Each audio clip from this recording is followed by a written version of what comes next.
Ahoy hoy! I'm Planarwalk, and welcome to... I've got to close... I always have something going wrong. I usually forget to mute the stream on the watch page. And yes, it was painted black, so let me unmute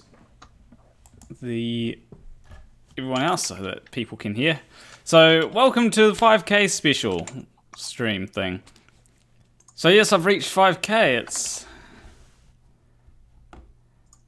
something that, a year ago, right, I was only at 400 subscribers-ish. Maybe a bit higher than 400. And a year before that, I was only at 300 subscribers. And a year before that, I was only at 200 subscribers.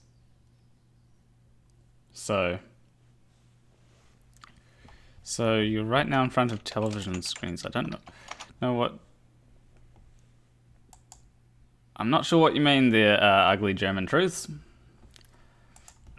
So right now we've got Mr. Sensible with us. Hello, hello. And I'll turn on the...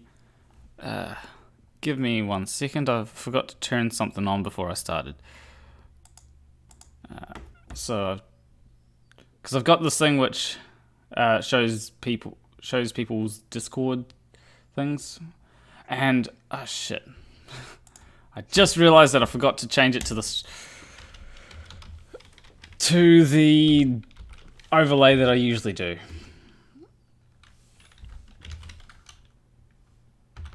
Discord overlay for OBS. It's very, very easy to do this, so I can literally just do it right now by...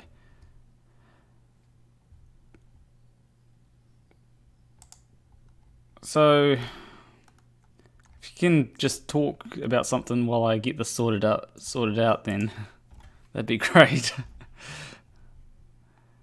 Okay.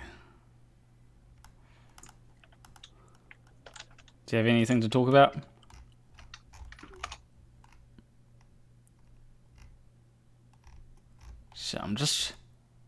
There we go. All right.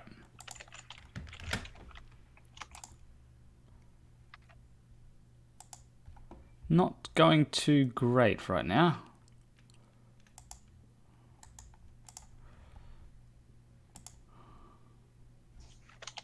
And there we go.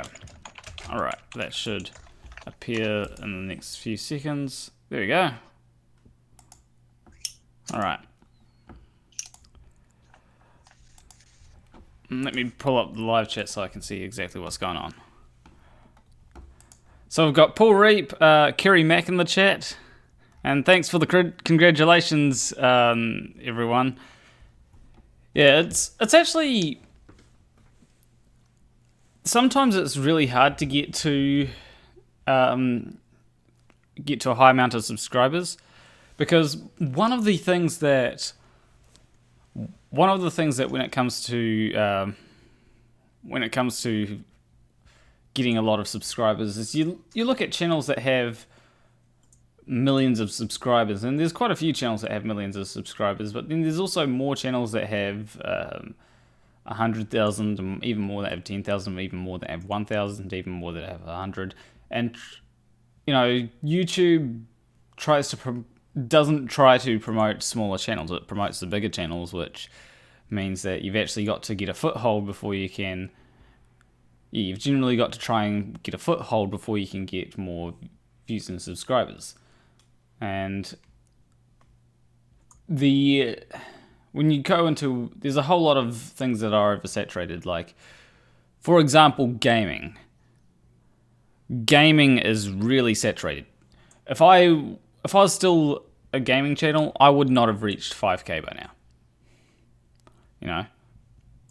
Unless I had some other channel which could promote it. Like, just say I had this channel and I had a second gaming channel, then I might have had 5K, because I'd be able to sort of just, direct people from this channel to a gaming channel. But just with this channel right here, if I had have continued with gaming, I just wouldn't have reached 5K. So Oh, you like the... Yeah, I've got these things on the bottom of the screen here, and so yeah, I don't think the mouse shows up, but I just had one about Karen. Anyway, this thing that I've got on the screen here is something that I created, and you can actually get your own, right? Like right now is a $50 Patreon Fight the Flat Earth one coming up, and so my mouse does appear. No, I don't have lip piercings. So one of the things that you can do is you can just go to my Patreon and donate, and you get to have your own stream card. So that's always good. And yeah, Flat Earth debunking is fairly unique. Yeah, I do agree. It is. I'm not Heath after all. Does Heath have a lip piercing? I've never noticed if he has or not. But yeah, essentially, when it comes to this sort of debunking, it's not something that everybody gets into, and because of that, you've actually got a better chance of getting popularity if you do Flat Earth debunking than if you were to, not do anything. Or then if you were to do gaming, I mean. So that's the way I see it. It all depends on what you're doing, and there's probably something that's much easier to get into that I don't know about. But I find that the reason why I don't know about what it's easier to get into is because the reason why I don't know about what it's easier to get into is because I don't have an interest in. Do Patreons get any game bonuses? Oh, you mean for my video game? You'll actually... If you join my Patreon, right? You will actually be mentioned in the special mentions of the game. That's one thing that I have to do because the Patrons have helped me so much with this. So yeah. And I mean, I could try and figure out something else. It just really depends on development. I've brought someone new onto the team. Couple of new people. So currently in the server, if I just check that, yeah, everyone's offline apart from me. So I've got AB Science as someone who works out statistics and all that. Just lets me know about what calculations I should use for damage and all that kind of stuff. But I'm also getting someone new for art, so that should be good. What happened to Mr. Sensible? I don't know. He's gone all quiet. I'm still here. He's still here, everyone. Can you hear me then? Yeah, we can hear you. Oh, that's cool. Yeah, sorry, I was just letting you chat. I just waited until you mentioned me. Yeah. You did help with the £100 super chat. Actually, talking about super chats, to everyone sending super chats, when you send them, please go on a desktop computer because $5 from John Rapp says, good, a live show from a proper time zone. Most of you people are so far behind the curve. Thanks, Planarwalk, you rule. Thank you for the super chat, John Rapp. But yeah, it is actually pretty difficult to... It's pretty difficult when it comes to living in New Zealand because... And I'd imagine that it would be even more difficult... In other words, I'm talking too much. Jut the Drunk Monkey, if you want to join the stream. Actually, if anyone wants to join the stream, you're more than welcome to. It's link to the Discord is in the description. And I've just realised Canadian Thomas is showing up. I just did. How you doing? I'm doing good. I'm just really quick. I'm just gonna say about living in New Zealand and doing streams. So, one of the problems with living in New Zealand and doing live streams is that I have to get up really early in the morning to make sure that I'm awake at a time at which I can get the UK audience and the American audience. So. I used to only focus on the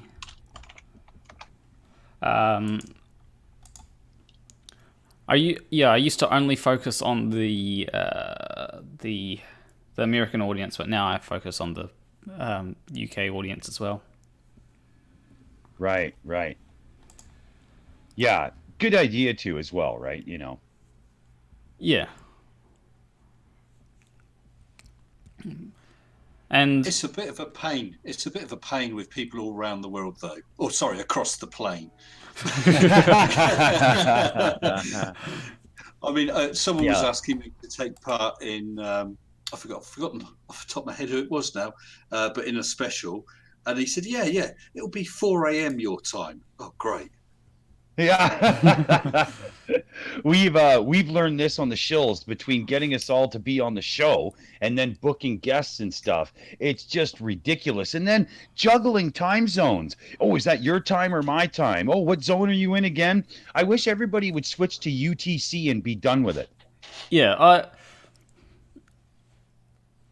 on the years that I've been on YouTube, it's been really confusing trying to, because I still haven't gotten the conversion of EST to New Zealand T or PST or all that. And even when I had a thing with Simon Dan, Conspiracy Cats, and Soundly, I said GMT. But what I didn't realize is that the GMT time zone had just changed.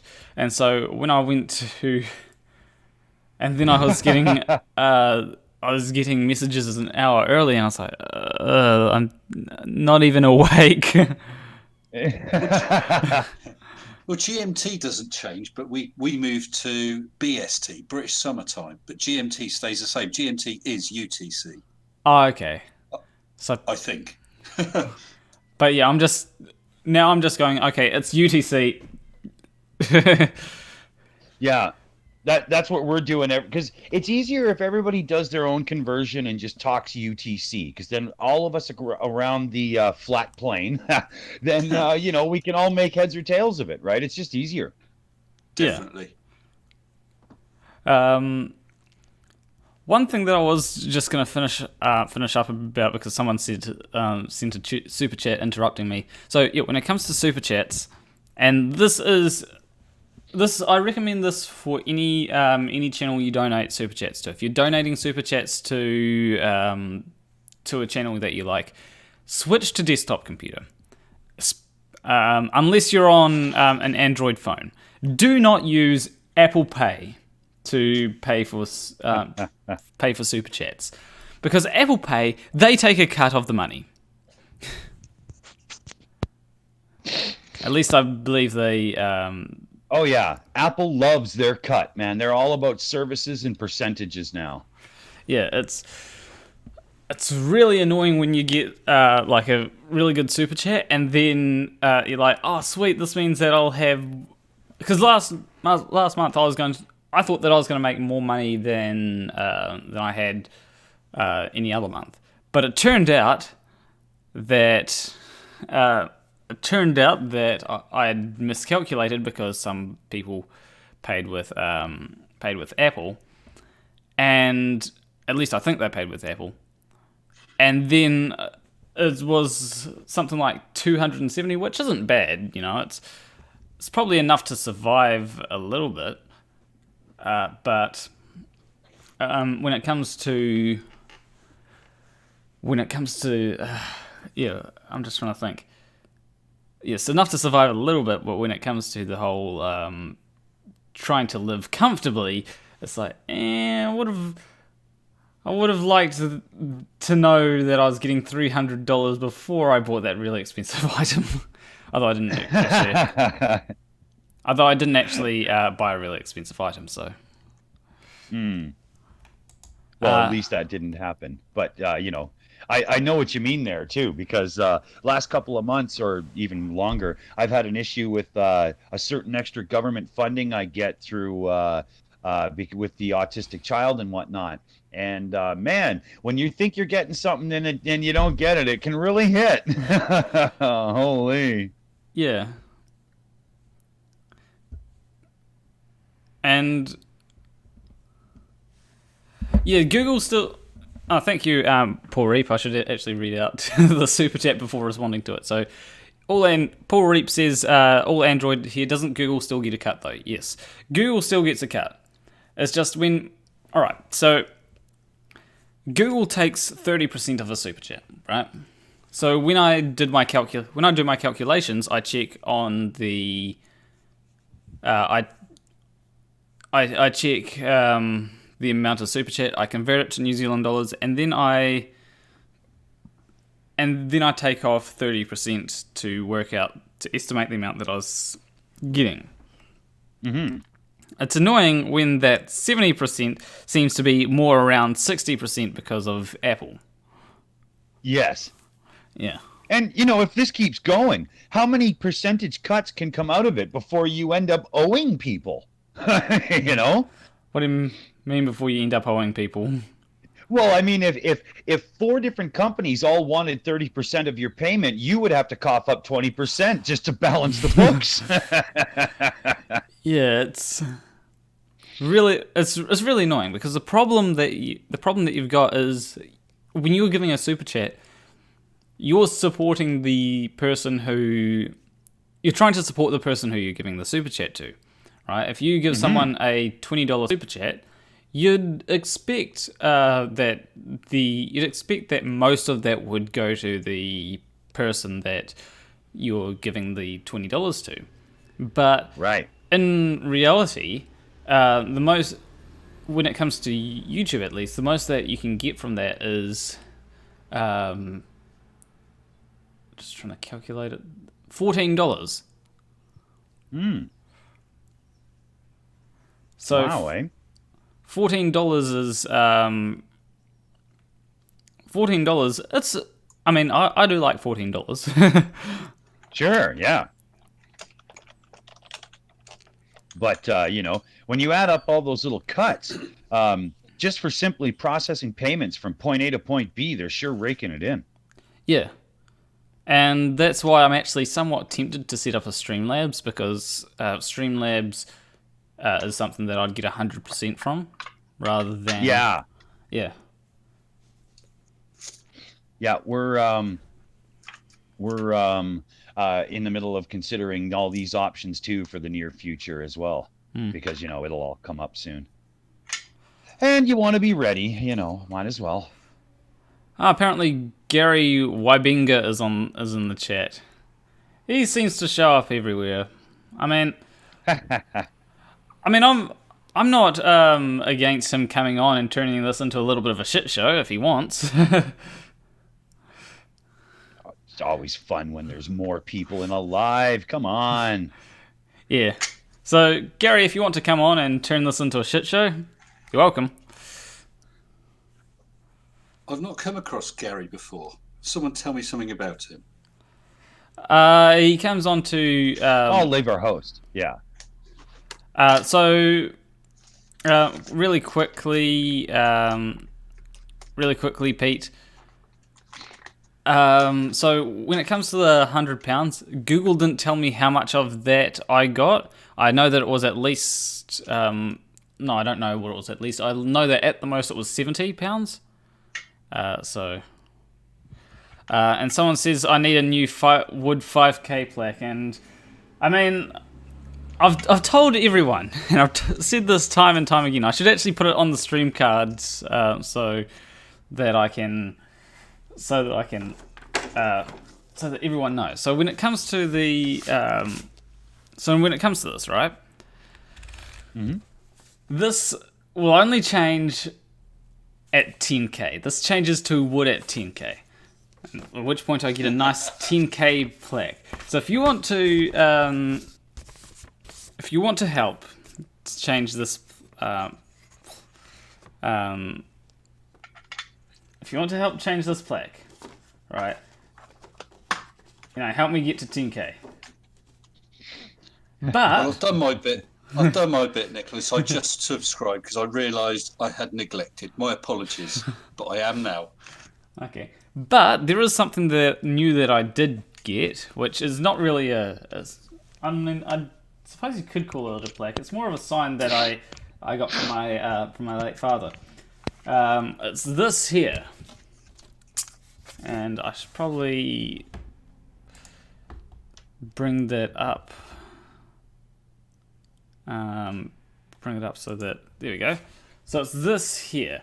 Area 51, warning, restricted area, use of deadly force authorized. No trespassing. I thought it might be a cool thing to, put up here. Mm-hmm. So...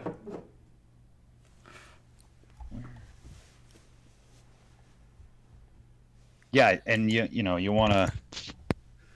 definitely want to have that.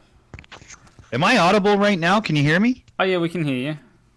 Okay, I wasn't sure. I thought I just accidentally clicked the damn mute button on this silly setup I got going. My son's on the big computer, and I can't kick him off right now, or he'll kill me. So. Okay.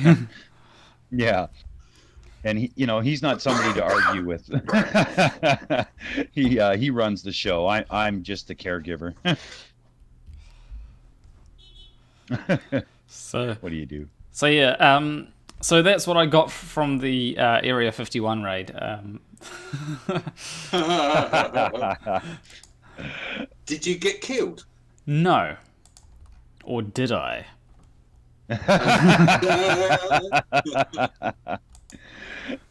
That's funny. Geez, I wonder who we're really talking to, Mr. Sensible.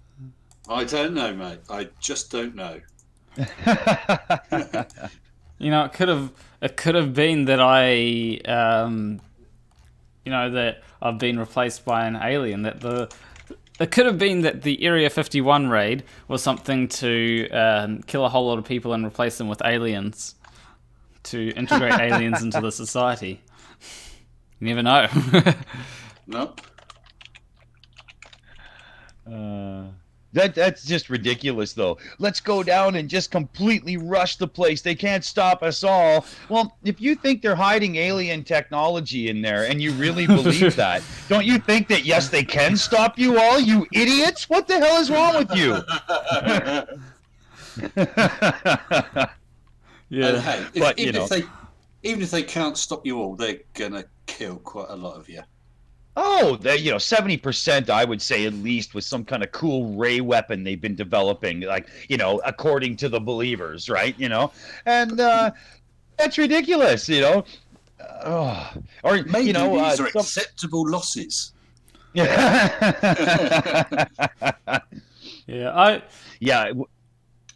Sorry, go ahead. I was just going to say, I don't think that there's anything going on in Area 51. Well, it is a military base, but apart from that, it's, I don't think that there's anything like aliens there. And if there were aliens there, they would have moved out a long time ago. Yeah, well, exactly, right? People are starting to catch wind of this Area 51 thing. Let's, it's a good idea to just keep everything here just in case something happens. If there were a... Thank you for coming and asking. That's really good behavior, buddy. I'm very proud of you. Well, I'm sure they've still got the Ark of the Covenant there at Area 51. I think that when it comes to Area 51, or any of the areas really, they're just military bases, and people like to ascribe more meaning to something than what is really actually... than what really is there, I'm sure you're right, but I'm sure they've got interesting stuff like advanced weaponry, as in the next generation, and of course they're not going to want people to know about it. Yeah. You've got to keep that stuff under wraps. Yeah, I'm not authorized to speak on that, but yeah. Oh, okay. Sorry, mate. I always like that joke. Oh, I think Dick's coming back. And Yeah, I should be back. Sorry about that. I also got $7.15 from John Rapp, who says, for a full AU $5, a new suggestion for the Flurfs. Our southern land stretch information could also work if time stretches. Can't be measured, huh? That would be something interesting. I think. You know, if time also stretches down south, you know, that would... Time certainly stretches on Friday afternoons. It's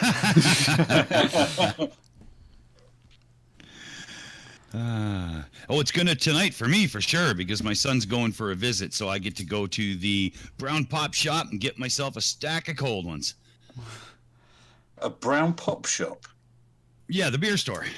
Oh, okay. Yeah, little Canadian lingo for you there.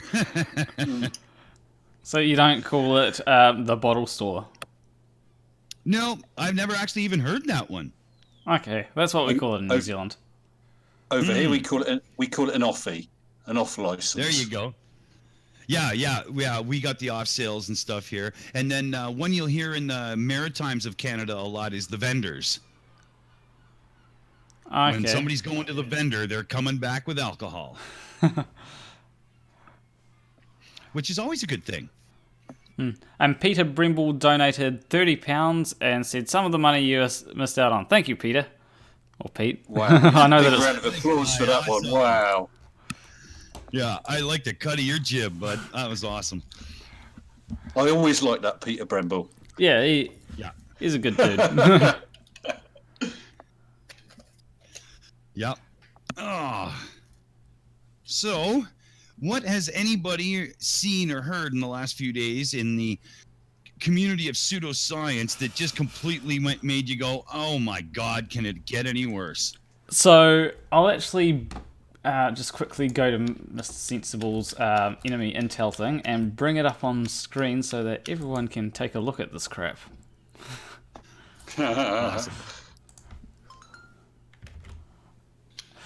Hold up.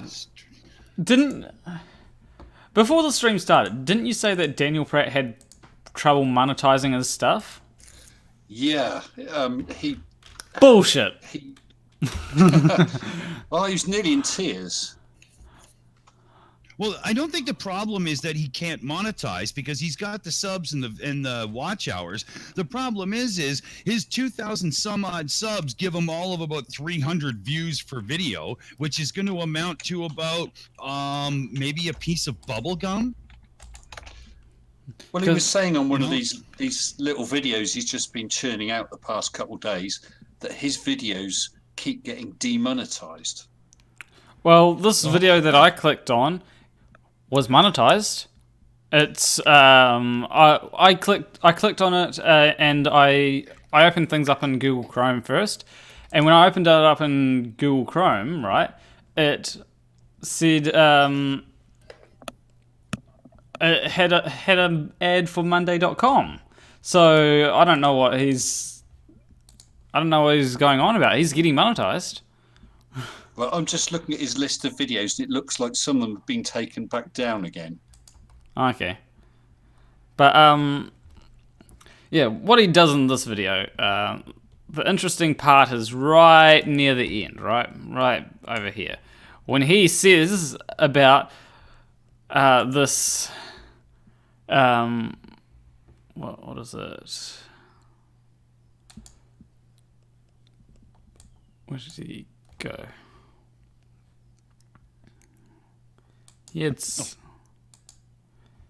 Yeah, here we go. FBI van number 4, 5 gigahertz, right? It's like, okay, do you really think that the FBI sitting outside your house in a van is going to have Wi-Fi readily available? Well, I'll let you into a little secret. My Wi-Fi hotspot is MI6 Mobile Unit 17, just to spook the neighbours.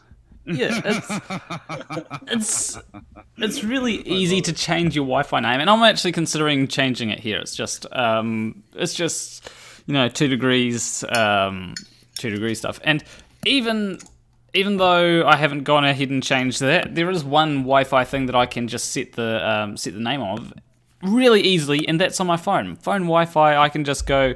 Currently, I've got it set to NickNet, so hopefully nobody in the chat has seen a thing pop up called NickNet where they go, "Oh, that must be Planarwalk." But I know where he lives now. No, but but when it comes to this, it's, you can easily set it, especially on your phone. That's 2 clicks. And I actually left a comment. He didn't respond. I said, "Yeah, someone's pulling your leg. It's very easy to change your Wi-Fi name. And if the FBI were around, they probably would have a direct line of communication to be more discreet rather than using something that's easily identifiable with cell phones. And even if they did use Wi-Fi, they wouldn't make it obvious. If I were you, I'd be worried when there's a Wi-Fi network that mentions you by name, because that's when someone's really trying to screw with you in particular." There you go. That's totally right. But I'm just going to read out the super chat by John Rapp, who says, "Sorry, autocorrupt, damn. Not information distances, stretch distances on a Flat Earth's map. And it's a bottle-o. Get it right." Yeah, you Australians call it a bottle-o, we call it the bottle store, and... That's funny. Should have known that was coming back around. I see that Mysterial Mystery in the chat has put that his Bluetooth phone name is Virus Detected, which keeps people away, which I think is brilliant. I did think of changing mine again to "We Can Hear What You Do at Night." To really So one thing that is something that I should actually probably actually, I don't know if I need to fix it up on my PS4 because I'm logged into my PS4 into my account, but there's been times when I've thought about screwing with a flatmate, because I had a flatmate that had a smart TV, right? And all the time when I was at home, it would come up, stream this video to your Samsung smart TV, and I just thought, what if I actually do that?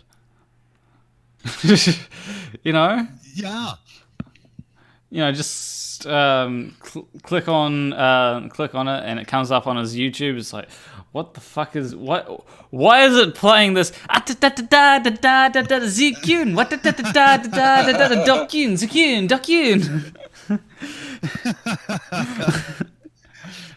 I got my new neighbors when they moved in a little while ago.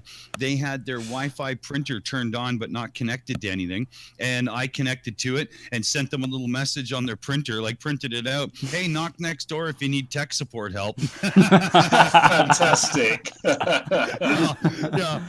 Yeah, it was a good way to meet them. They were like, "Was that you?" I'm like, "Yeah, you really got to lock that shit down better."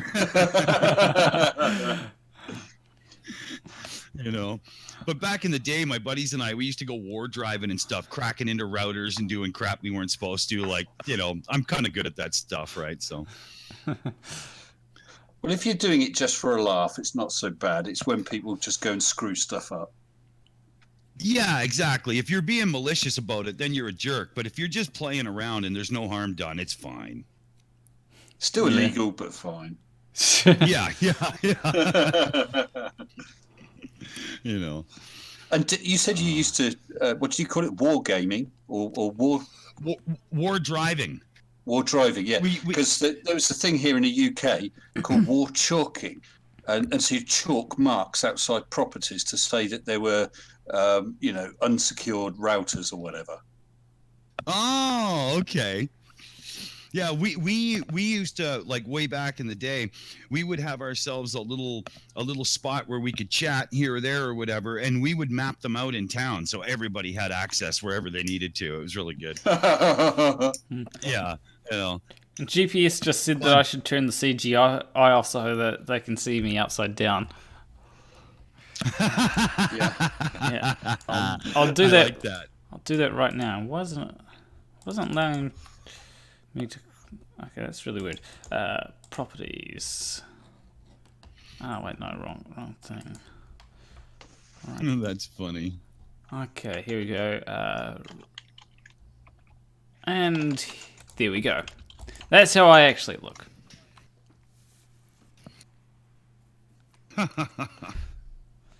So I don't know if. So I don't know if everyone gets this right, but does. Oh, there we go.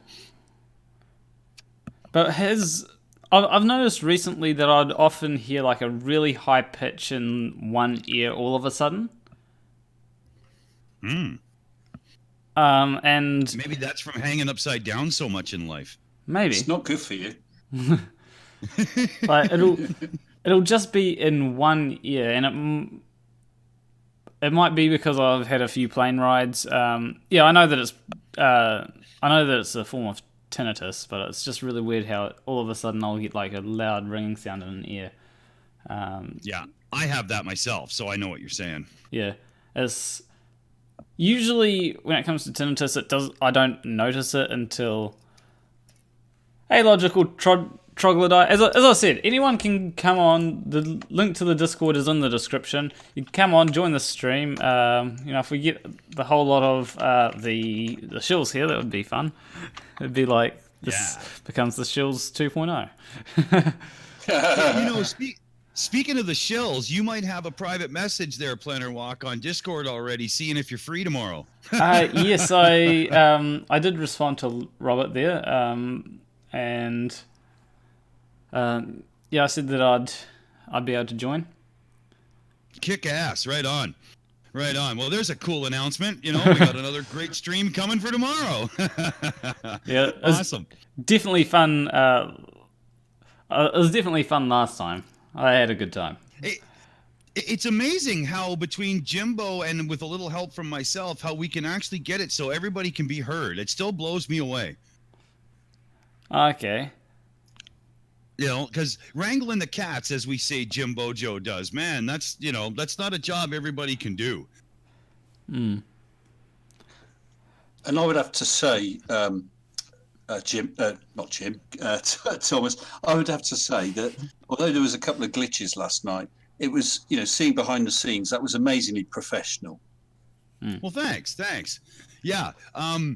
We're doing the growing pains with a new producer in the background right now, and we're so close. It's not funny, right? It's just you can taste it. It's Saturday should be really good, and then Thursday we'll probably have 100% settled in by then, right? Yeah. Well, I was most impressed and really enjoyed it. It was a good show. If anyone hasn't seen it, they need to go and have a look. Well, thank you. I appreciate that. Nice words. I like that. We're pretty happy with how it's coming along. It's pretty fun. I wonder if I should get a producer at some point, because most of what I do on my channel is just I set up the OBS. I go through and set up everything. Although I'd need to make sure that it's actually probably a little bit easier if I'm producing, because I actually have the source code to the program that runs the stream cards on my computer. Right. Although I might actually redevelop it slightly, right? So that I might actually redevelop the program slightly so that I can change it, so that I can redistribute it, and maybe I can make a little bit of money that way. It'd be worth it, because I know there'd be people interested for sure, man. Yeah, because people often ask me, "What do you use to have the stream cards?" And it's the thing of I just programmed it myself. Yeah. Yeah. See, none of us were willing to put in that much effort, so we just went with Google Meets and do the screen cap, right? Although someone has a thing that text to it's all speech to text there. Mm-hmm. And yes, I do know that I'm upside down, Robert. Hey, Planarwalk, drop something so we can see it fall up. Yeah. I actually I stole that from somebody in the chat. Sorry. I I was actually going to say, I actually did drop a ring just before this ring here. You need something really dense. There we go. Yeah, Daniel Pratt's skull. So I dropped, I just dropped a ring, and it fell. See, droppity in action.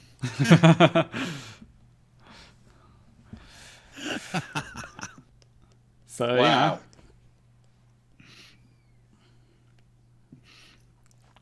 You just blew D Marble's mind, says Apostate. But that doesn't take much, does it? No, that's awesome. Apostate's always got something good to say. Man, he's awesome. He's too funny. That's great. I wonder what other experiments we can do here to prove the ball is not real. Can't believe I just said that.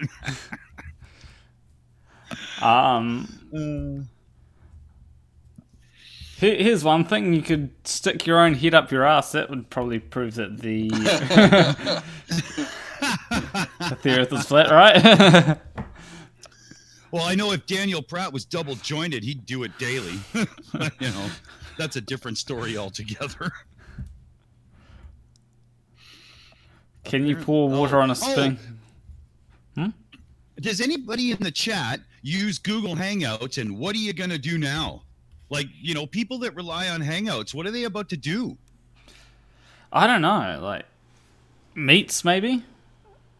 Yeah, I mean, and I'm wondering if a few of the features that never came to Meets will now that Hangouts is dead. Maybe. There was the odd thing Meets couldn't even do. Okay. One thing that I get annoyed when it comes to Google Meets with is it never shows the person that's if you are the person that's talking, it won't show you come up on the screen. It will be like, oh, you don't want to see yourself. Yeah, that's why for streaming Meets, the person producing the show has to have two accounts, one for the stream and then one for themselves, so that they can have their icon and everything show up. Yeah. So why are they getting rid of it? Too. Does anyone know why they're actually. getting rid of it? Yeah. You think they just find some way of monetizing it, making it a cheaper version of Hangouts a cheaper version of Meets? Maybe, I don't know. Well, Meets is only $5 American, and on top of that, you get a domain, you get 30 gigs of online storage, and a few other tidbits. So, I mean, at $5, how could they make it cheaper, right? Well, that's true. That's true. Yeah. So I mean, at $5, there's your answer. Then everyone just moves over to that. Yeah. I know a few people that are planning it right now because it's worth it. And then, like the Shills and Brainy Beaver and a few people I know, we already are on Meets, so it doesn't matter to us. Yeah. Yeah. What I would like to probably use a bit more would be I'd have to check to see how much it costs, but Zoom is pretty good. The Zoom free one works 100% fine, but with a 44-minute time limit, and that's when they get you to pay. And they picked that on purpose because you can't even get a 1-hour stream in, right? Yeah. I'm wondering what it says. But their opening package was $20 a month American when I looked it up, and that's why we said, "Oh, forget it. We'll just use Meets." Yeah, I'll check the pricing of Zoom.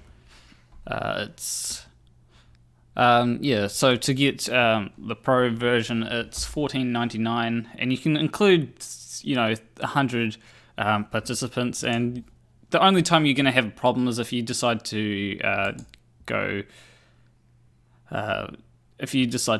longer than 24 hours. Yeah, that's pretty good, 100, because our cheap Google Meets account gives us 25 concurrent users. Okay. But I have noticed that Google Meets is better at echo cancellation. It seems to have a little bit of a gate built into it, and it does seem to have a bit of an auto compression running where it balances everybody better. And considering most of what we do is really just a glorified radio show, we went with Meets for those reasons as well too. Okay. Yeah. I But you know, just yeah. I do want to say that I found out about the time limit for Zoom at what could have, which would have been what would have been the worst time possible, right? Because I was in the middle of a stream and it said something about 40 minutes. I'm like, holy shit, do I have to do I do something wrong? And it's like, we've made your first meeting unlimited. It's like, thank fuck. oh wow, that would have been terrible, eh? Yeah. And at least they were nice about it though. Yeah, and this is the stream that I had with Simon, Dan, Conspiracy Cats, and Soundly. If you remember that, the SEAL Team 6 Hangout. Yeah, I do. Why won't Google, Gmail, Android, and others finally make dark backgrounds? Yeah, dark backgrounds are good. Yeah, especially if you have an OLED screen because you save a lot of battery life. I don't know what type of screens I have. I'm pretty sure pretty sure mine are just, because I've got 3 screens and one of them I bought for myself, and I'm pretty sure the one that I bought for myself is an LED screen or something like that. Although the one that I like the color on the most is the Dell one. That just has the best color. Okay. Funny too, because I have a Dell and an Acer in front of me, and my Dell is far superior in color range for 2. Yeah. No. I use an LG ultra wide screen, which is brilliant because in effect one screen is wide enough for 2. You know, in effect it's 2 screens all in one. Yeah. I want one of those coming up. I got some back taxes owed to me, and I'm going to be spending a few of them. So I have 3 screens. I've got the Dell, I've got a Handspree, I think it is, and an Acer. And so 2 of them are 1080. One of them is actually not 1080. I don't know what it is. I'd have to quickly check. Probably that 1440 by 900 or something. Probably. Change display settings. Here we go. Okay.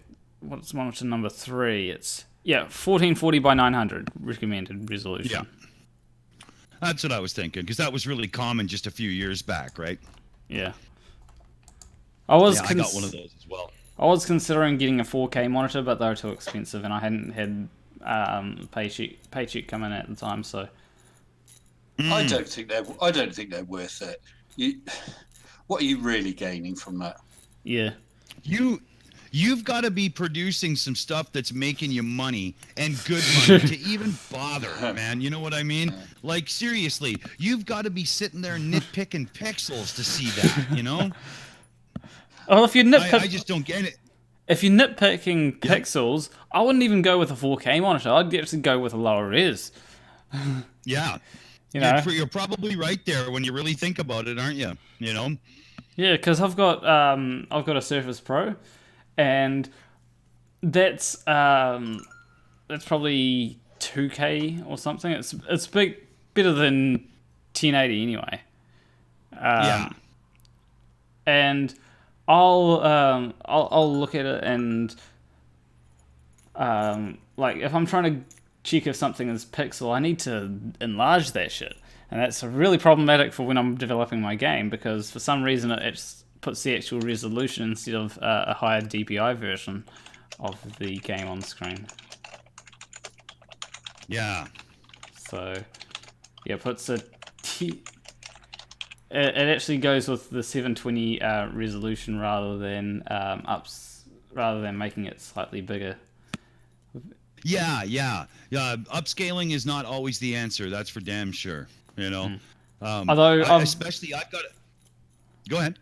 Although disabled interpolation on my game for a particular reason. Oh, okay. So yeah, it is probably 2008. Someone said about 2,800 and something. I just noticed by something. Let me check. I'm pretty sure it is what he just said. 2,736 by 1,824. Yeah, that's probably the resolution on my surface. Yeah, that sounds about right to me. Yeah.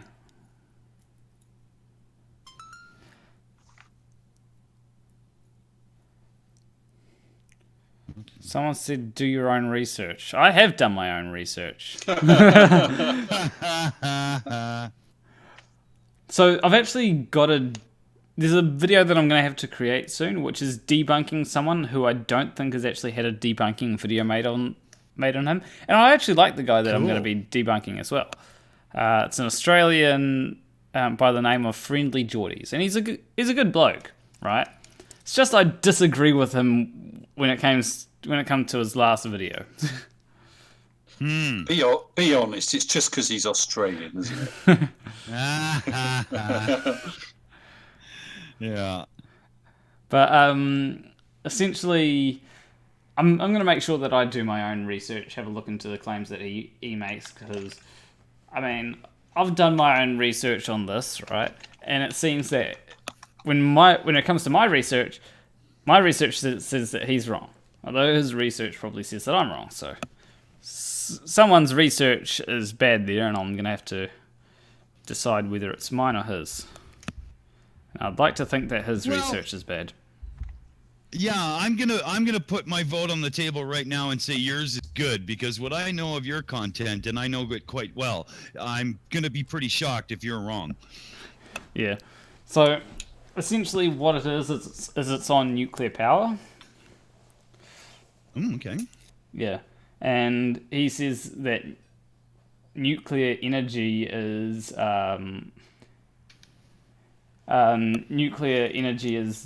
dangerous, right? And I was thinking, all right, so I've had a bit of a chat with some some people that went to nuke school, and someone who's apparently, I think he's worked on fusion reactors, right? Cool. And as Landon Knoll said, every form of energy has its costs, whether it be nuclear energy, whether it be coal energy, whether it be solar energy, whether it be wind energy. None of them are, there's no such thing as free energy, right? No, exactly, right? All of them have a cost. So, and all of them have some kind of emission, in a way. Yes. So even if coal energy, that has an emission of CO2. Nuclear energy has an emission of nuclear waste, right? Yeah. When it comes to solar panels, they degrade over time. When it comes to wind farms, I'm pretty sure they degrade over time as well, but I'm not sure what exactly emissions. Well, you've got the rare earth metals and the magnets, haven't you? Mm. Yeah, and you've also got the maintenance, like there's moving parts there, right? You know. Yeah. And it's really funny when he said, he said something about, people say that it's not always windy, and it's like, when people say that it's not always windy, they're right. I'm sure that you can go to where I live and put up a wind farm and you'll have eternal energy here, but but in the places where what you want is a mix, don't you? You want water, you want wind, you want solar. I mean, in the UK, just recently, we had a couple of weeks using zero coal, and that's the first time since the 1900s, whatever. Yeah, basically, yeah. Yeah. So I think that it's... Because, I mean, the UK is kind of coal with a little topsoil on top, right? in places. Wales is like that. In fact, when I went to Wales the first time, at night, we're looking across the valley. You could see all these fires where kids had set light to the ground. Oh, okay. Yeah. Wow. When it comes to the energy production, as you said, you had a few weeks where you couldn't use coal. I wonder why it was that you can't just never use coal. You know, you had those few weeks where you didn't have to use coal. Maybe you can try never using coal, because obviously you've got enough energy being produced there that you can never use coal. The reason why is because, forms of energy production like solar, wind energy, you aren't always producing the most that you could produce from them. Yeah, yes. Obviously there's times when the wind's better than others and so on. And you can't just switch on the wind. But if you're a flurf, you might believe so.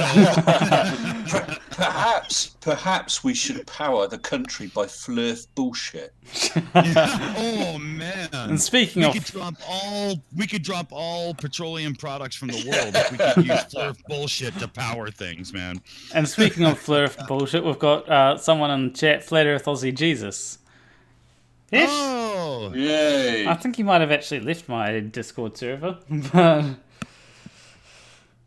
Well, we could always ask him to come back, right? Yeah. Yeah. Someone said Flat Earth Aussie Jesus stumbling over his own brain again. Yeah. What was it? I think Constable Conspicuous was doing up an episode on him coming up or something. I can't remember now. Somebody was saying it. But anyway, if you're still there, Aussie Jesus, yeah, there's more content on you coming, I'm sure. It won't be long. Yeah. I was actually tempted to do something on him, and I had a look through his videos, and most of them he just seemed to be high as a kite and talking shit. It wasn't even flat Earth shit; it was just shit. Yeah, I think it's more food. It's more of like a buffet that's been laid out for drug addiction counselors and stuff. Not so much debunkers. Oh, he's back again. Oh, I'm in trouble now. I think we all know that I don't care at this point, right? Well, it's all in fun anyway. I mean, him and I have actually had a back and forth, and I think we're cool. It's fine, We're just goofing around. I'm sure he talks all kinds of craziness about that loudmouth fool who believes in the ball, when he's talking about me. So might as well, And Flat Earth Aussie Jesus just had what I call a Drax moment, where he says, "Yeah, because I always walk behind my brain." Yeah, that made sense. Oh yeah, that's definitely a Drax moment. Yeah, that was a good one. I like it. Yeah, it's like that thing. If anything metaphorical will go over his head, and then Drax says, "Nothing goes over my head." I'd catch it or something like that. Yeah. Well, like if he just said, I don't have to worry about tripping because my brain walks behind me or something. I guess what he's saying that his brain is like an old tired dog that has to be dragged to the park so it will shit.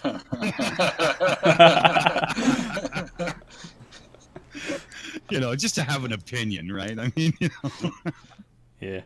Although, to be honest, Flat Earth Aussie Jesus is my favorite Flat Earther, right? Oh, and he's actually fun to chat with and stuff. He's a fine dude, right? I'm just ripping. I don't mean anything by it, man. Yeah, like when it comes to Flat Earth Aussie Jesus, I respect him a lot more than I do. Nathan Oakley. I respect him a lot more than I do. He who shall not be named. Who's that then? The he who shall not be named is runner-up for dumb fuck of the year twice in a row. Him. There's a reason why I do not name him, and that's because of what he said about conspiracy cats. So. Oh that's God, right. I heard about that. Yeah, understood. No.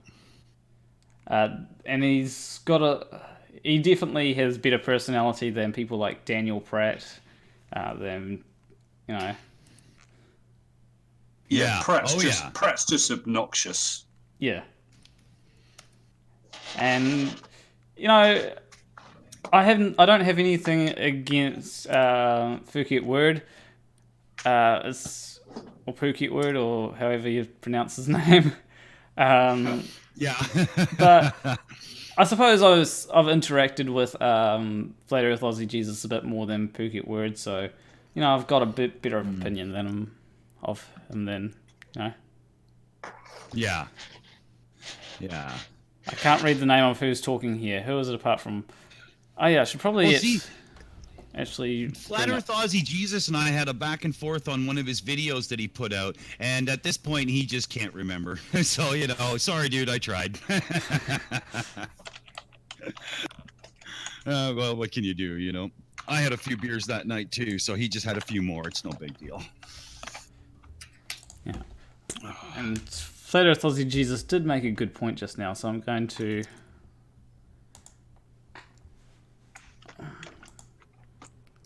change the display of the Discord. Properties.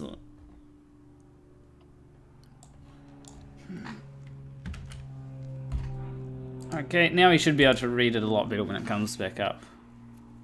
Takes a few... There we go. Much more readable. Yeah, I had to piss around with the CSS code a little bit, and for OBS for the shills to get it just right, you know, because you know, every time you reshape the box a bit, everything goes haywire. But yeah, just CSS is pretty easy, right? What I do is I have I have one thing that has CSS, and that's the live chat. So live chat has a bit of CSS to get that font, and I mean, in a way, my streams are a little bit custom. You know, I've got the chat on the side. I've got I try not to clutter my streams as well. I notice that a lot of streams look really cluttered because they'll have like one thing over here, one thing over here, one thing over here, one thing over here, and so it ends up looking very cluttered. You especially have that with some gaming streams. It's like they'll have something saying big thanks to all my Patreons on one thing.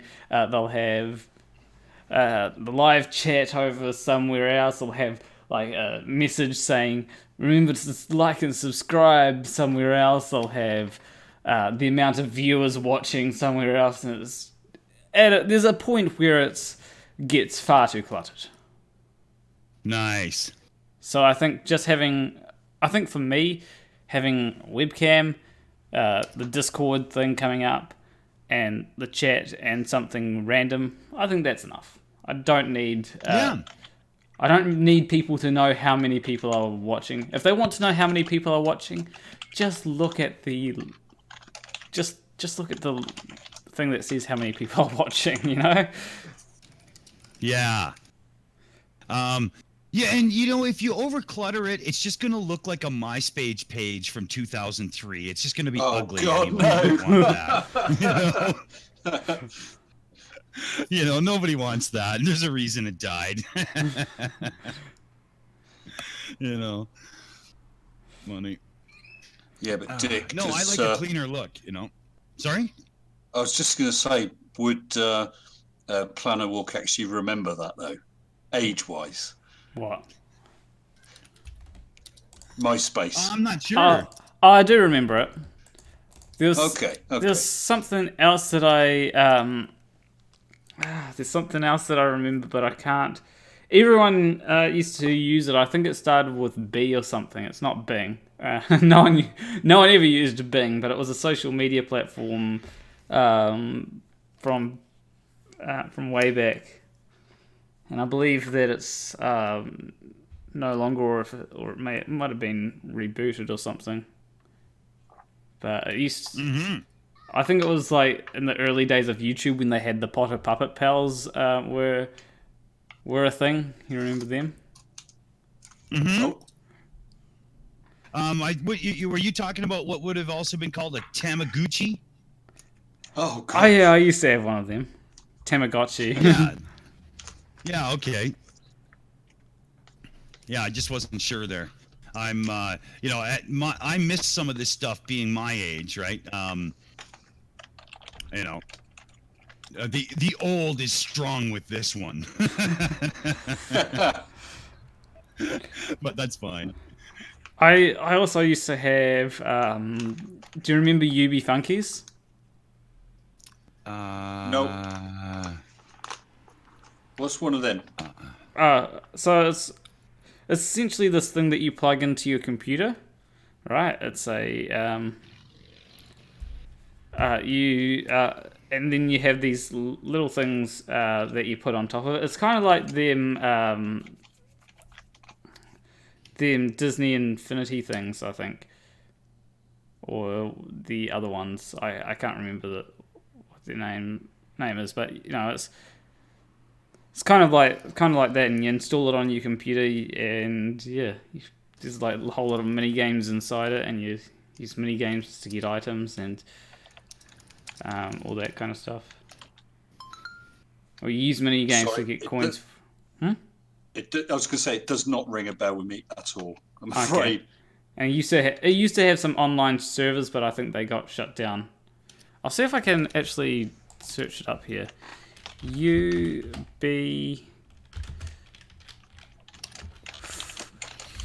Funkies. Aussie Jesus just came up with a good one. Everything man-made is technically fake. What nature gives us is real. Coke is a salt and sugar-laden drug. That's whereas pot is just a drug. Yeah. I was just gonna say, is he putting sugar in cocaine, or does he mean the pop? I'm just not sure on this one here. Yeah. So what I've got up on screen here are UB Funkies. Oh, okay. I remember. Yep.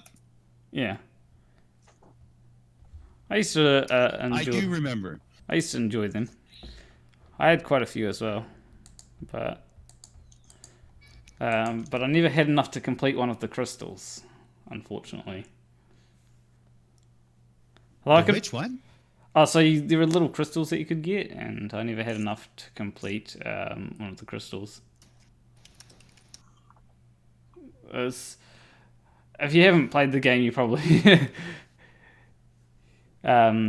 don't know much of what I'm talking about, but I have, so no. I know what I'm talking about. Yeah, I'm a little behind when it comes to gaming and stuff. PlayStation still seem a little new to me. That's just pathetic, but Yeah, ZX Spectrums with a 16K wobble pack. Yeah.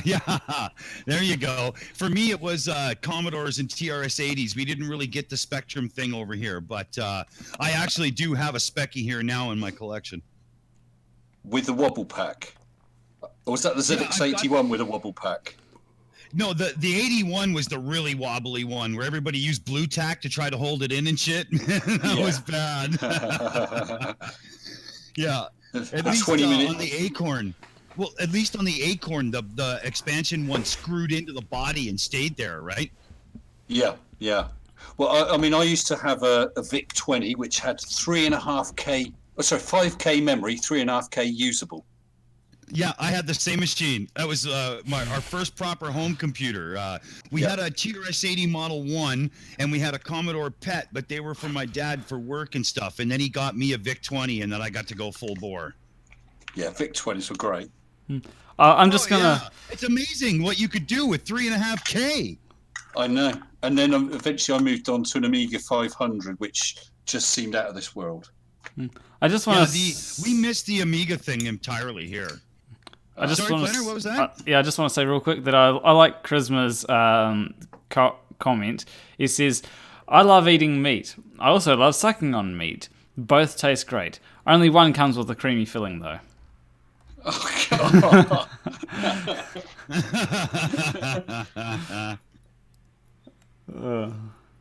I'm real quick. I'm gonna go put some socks on because my feet are getting really chilly.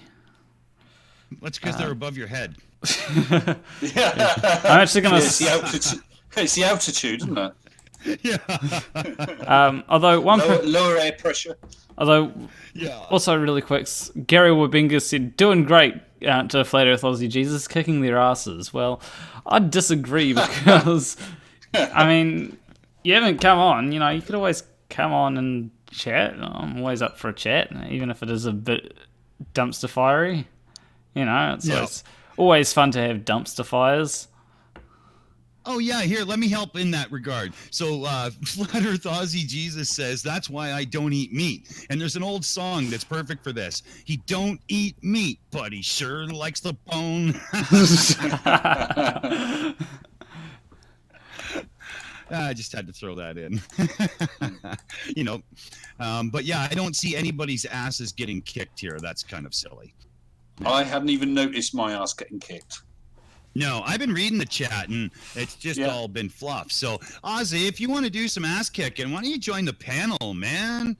That would be fun. I'm up for it. Hey, I'll turn down the lights and I'll put some incense on, maybe go a disco ball and really get in the mood here, you know? No, I won't, but you know, I'll pretend. I mean, apparently he doesn't eat meat, so. No. But one thing that I wonder if he likes cheese. one thing that Flat Earth Aussie Jesus does have an advantage of over me is that he actually, because he lives in Byron Bay, and when I was over in Byron Bay, there's so many more products that were vegan than over here. It's actually really, really interesting. So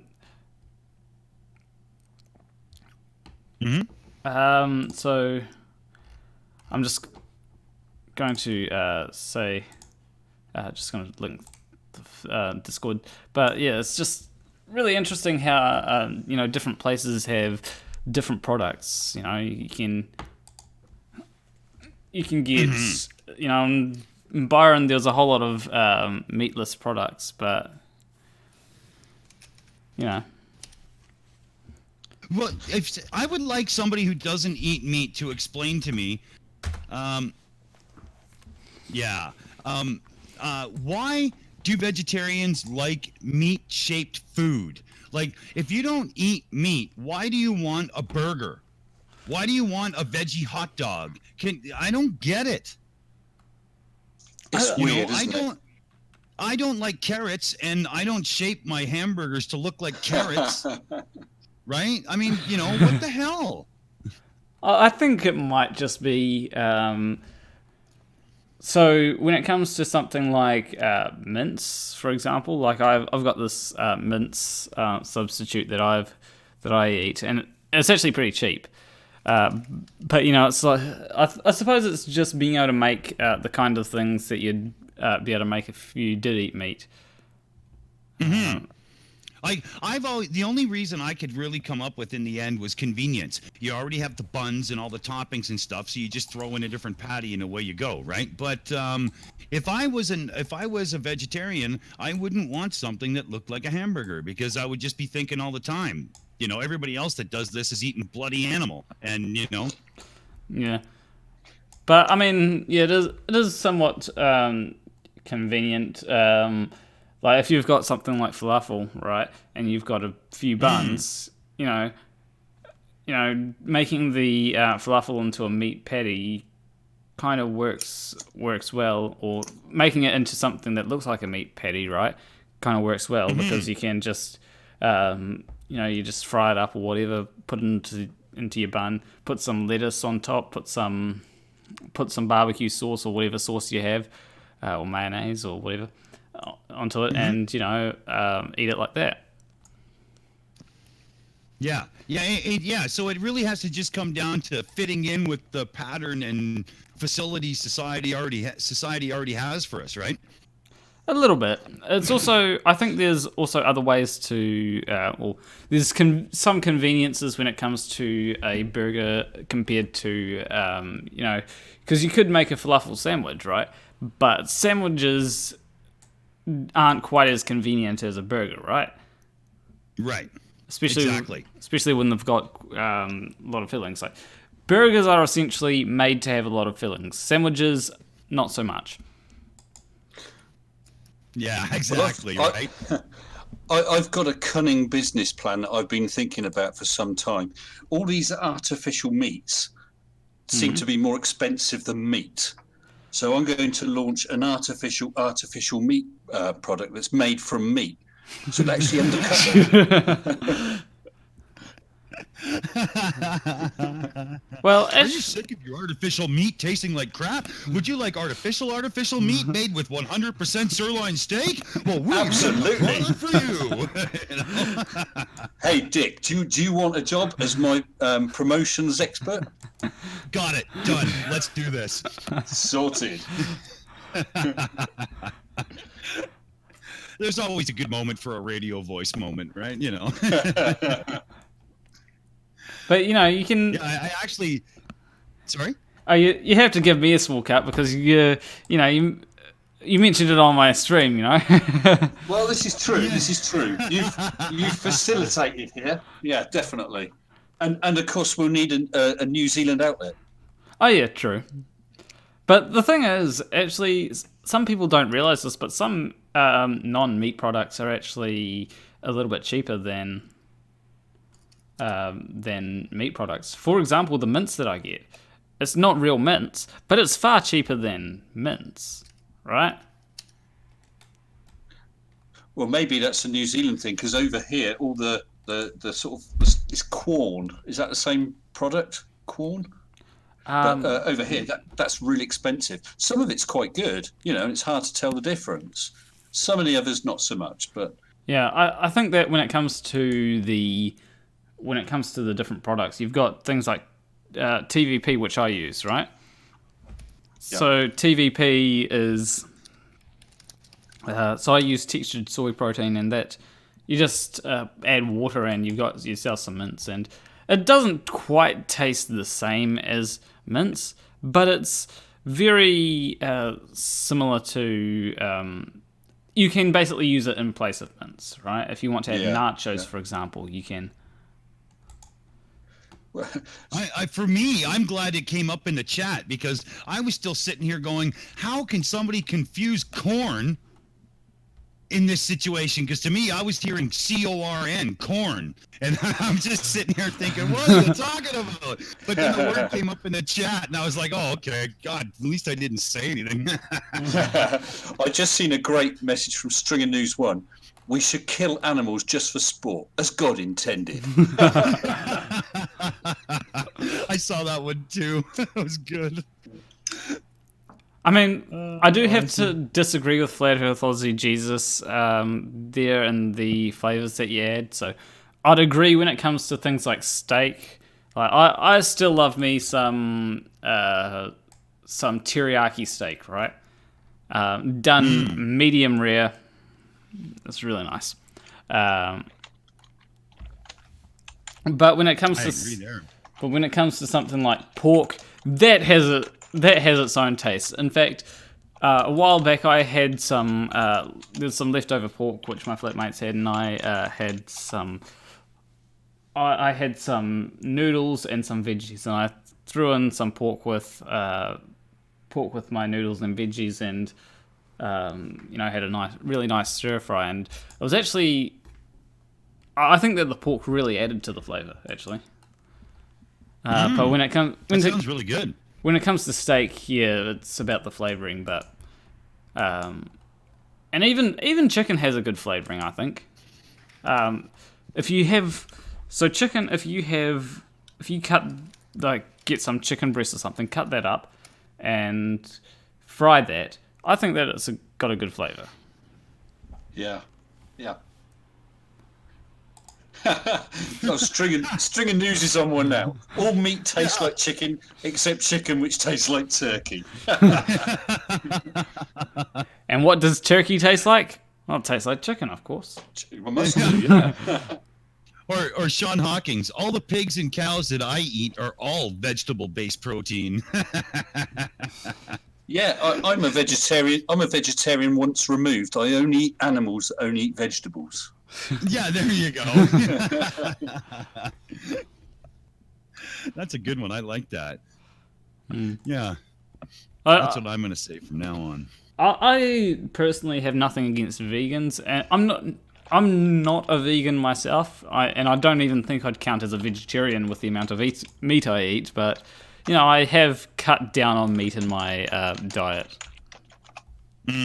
So, it's something like people often, I'll often, say about my fake mints, right?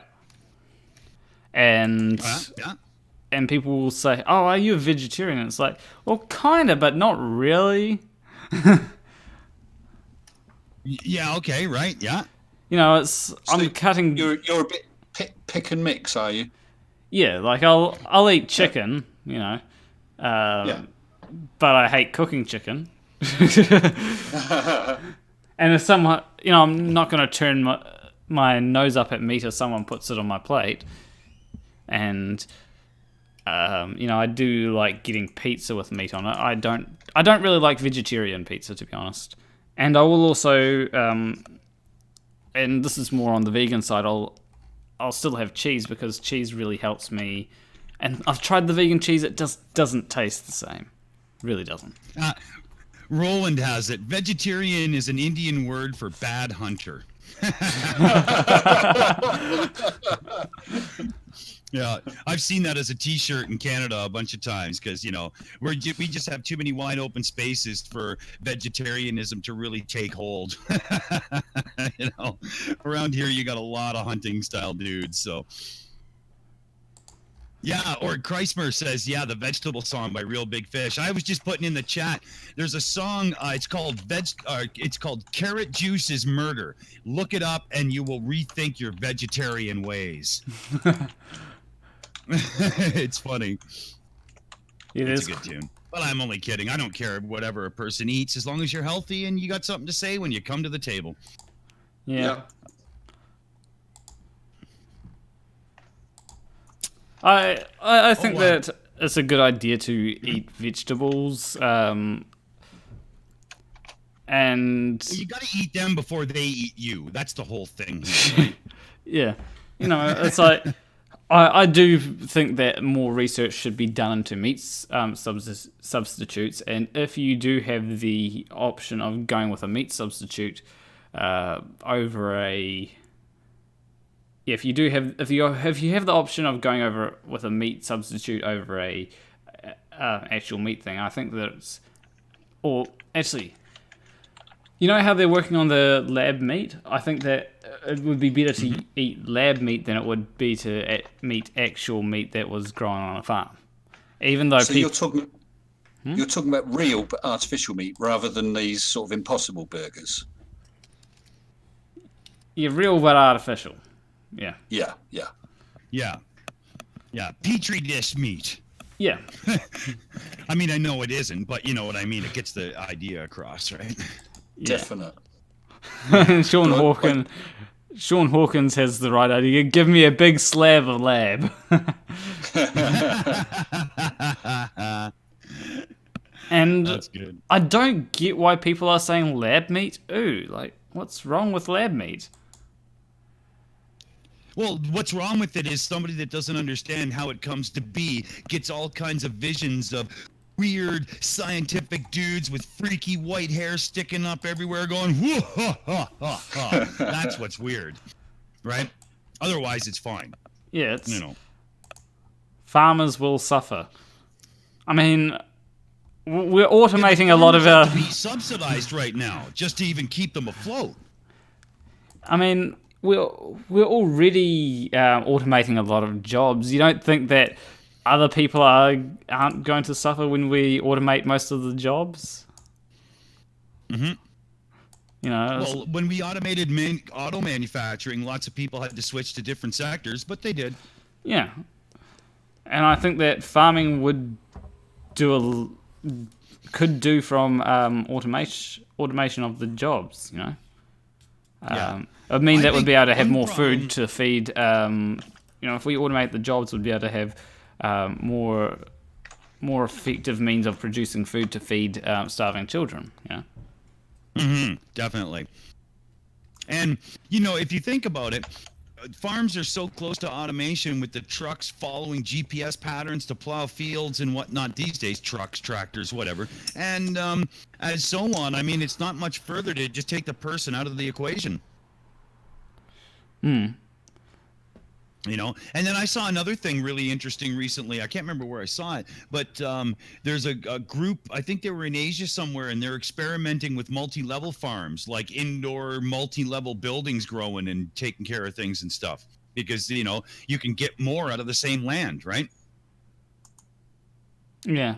But you can only imagine what a 200-acre building with 9 stories to it would cost. Yeah. Yeah, not quite. Yeah, I do. Interesting topic, though. Yeah, I do look forward to the future because I do want automation to come in and take all the jobs, because then it means that people finally think, okay, how do we fund people that can't actually work, rather than spending time, rather than going, oh, we can't let automation take over the jobs. It's like, well, why should... The point of life is to have fun. Why should I spend a large portion of my life working when we have the capabilities to make it so that people are having more fun than working? That's right. Makes more sense just to automate a whole lot of jobs, give people freedom, and you'd think that that would be something that would have done by now, but people have this really screwed up mentality of you've just got to work, and you've got to be a productive member of society. And I do agree that people should be a productive member of society, but then we've got jobs that, like the arts, that technically when it comes to me, I'm technically not really a productive member of society, because what do? I make videos. It's like, it's not really adding to society in a way. And, it's... I mean, technically you can, I suppose... technically someone could say, well, I mean, you're adding to public discourse, or you're adding to entertainment value. And that there can be an argument made there, but, I say it is an argument, because people need something to do in their idle time, and as such, musicians and so on and so forth are adding to the public good just as much. But anyway, sorry, keep going. But because But when it comes to that, I enjoy what I do here on YouTube, and I enjoy I enjoy making video games and all that. And even though it's not directly adding to the survival of humanity, it's still something that I can do. And it's like, okay, if other people want to do it rather than working, why shouldn't they? Or work, makes total sense. Rather than picking cotton from the fields. I think that some people's time would be better spent doing what they like. So, and we should. Sean Hawkins says, "Sorry, go ahead." Oh, you're about to say.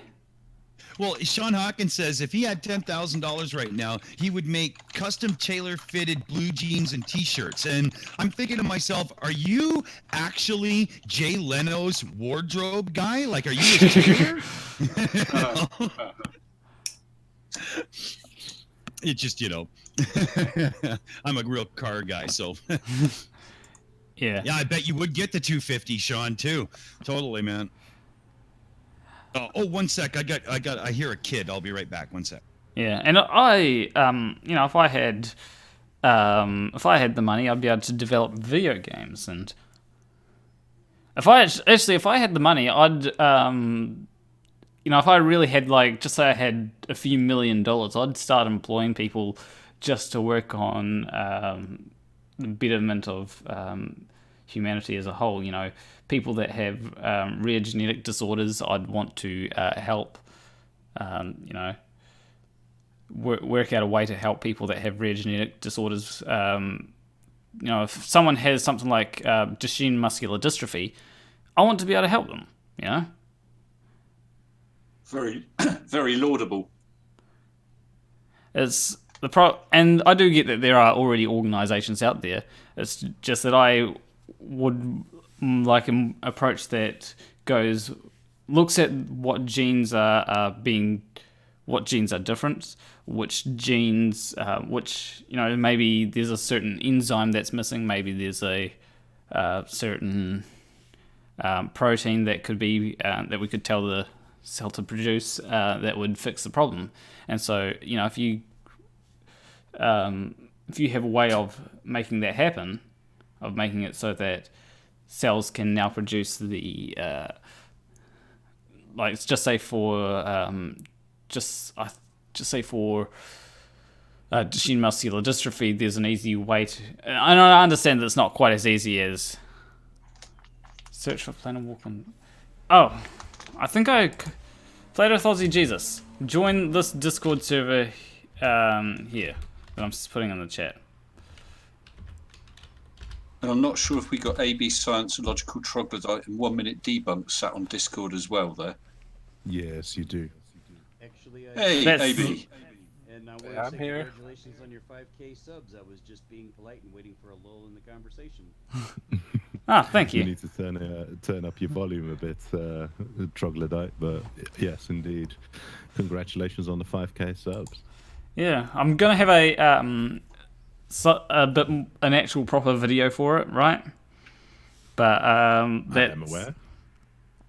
that's gonna take a bit longer to get out because I was supposed to finish the script yesterday, but I didn't quite get that done. But I've gotten the main parts of the script done for the people that need to get it done sooner.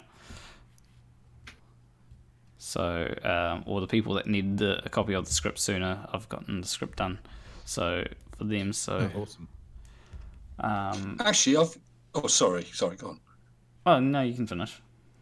I was just going to say, I know it's a bit cheeky, but I actually wanted to ask AB something. Shoot. Okay, I'll go quickly get my socks. Okay. Yeah, AB, I was on the shills last night, and unfortunately you weren't there for whatever reason, because I was going to ask you then. Yeah, I was going to ask you then. Did you see my video with a certain person who I busted with a cheese experiment? Oh, I love your cheese experiments. Oh, yeah, okay, yeah. I think I know Did you what you're actually- talking about. Yeah, but did you see the experiments? Because I wanted to ask you, as a scientist, how valid was my experiment to debunk his independent variable claims, and how valid was the experiment to debunk his relative density disequilibrium bullshit? If I'm honest, this is quite topical because I've been doing a thing on this today. I haven't actually seen his video on this. I haven't seen yours. I haven't, seen many of the things going on at the moment on YouTube. But this is something I will be looking at because I am working on developing the Riley interpretation of classical mechanics. That sounds awesome. I can't wait. AB, how you doing, buddy? Yeah, I'm doing well. Bit sleepy. I've had a bit of a weird week. There's actually something Catching up to you. Yeah. There's actually something that I would. That I was in the shower the other day, right? And Nice. I wasn't in my shower because I was at a hotel shower. Yeah, you don't. And- Nice. What? I think- Continue. This is a good story so far. So I turn the shower on, and immediately the shower curtain lifts up, right? Yeah. And And I get into the shower, and the water was must have been really pressurized or something, because it was really coming out fast. So, but anyway, I kind of noticed that when I stepped under the water, the shower curtain would kind of go back down, and it was almost as if it was being pushed towards the water. And I think it's something to do with pressure.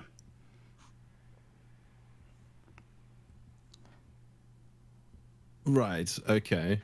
Because there's a bit where so when I turned the water on, the water was coming out really fast, right? And I think that somehow created a low pressure within the shower or something, and there must have been a higher pressure outside of the shower, which pushed the shower curtain towards the water. So I wanted to get AB Science's opinion on what's going on there. The issue is, I'm not quite sure from your description. I would need to be there. Or Okay. kind of see what's going on, or I don't know, have a diagram of you in the shower. Enough. I just dropped by to say congratulations to 5,000 subscribers, and now here Planarwalk about talking about showers and AB Science possibly being there. So, I'm starting to feel slightly disturbed. So I don't know. Maybe I should go or stay. I think AB Science just wants to see me in the shower. Helping friends. Well, Spaceman, you had no idea how they partied their celebrations in New Zealand, did you? Yeah, I'm beginning to see a picture now. Yeah. It's all that blood rushing to the head upside down and everything. You know, it's not their fault. Someone said Exactly. They are upside down. Bernoulli effect. Yeah. Yeah. Thing is this experiment repeatable and demonstratable? I'm not sure. Pretty sure it's going to be falsifiable. What, the shower curtains falsifiable? No, they really exist.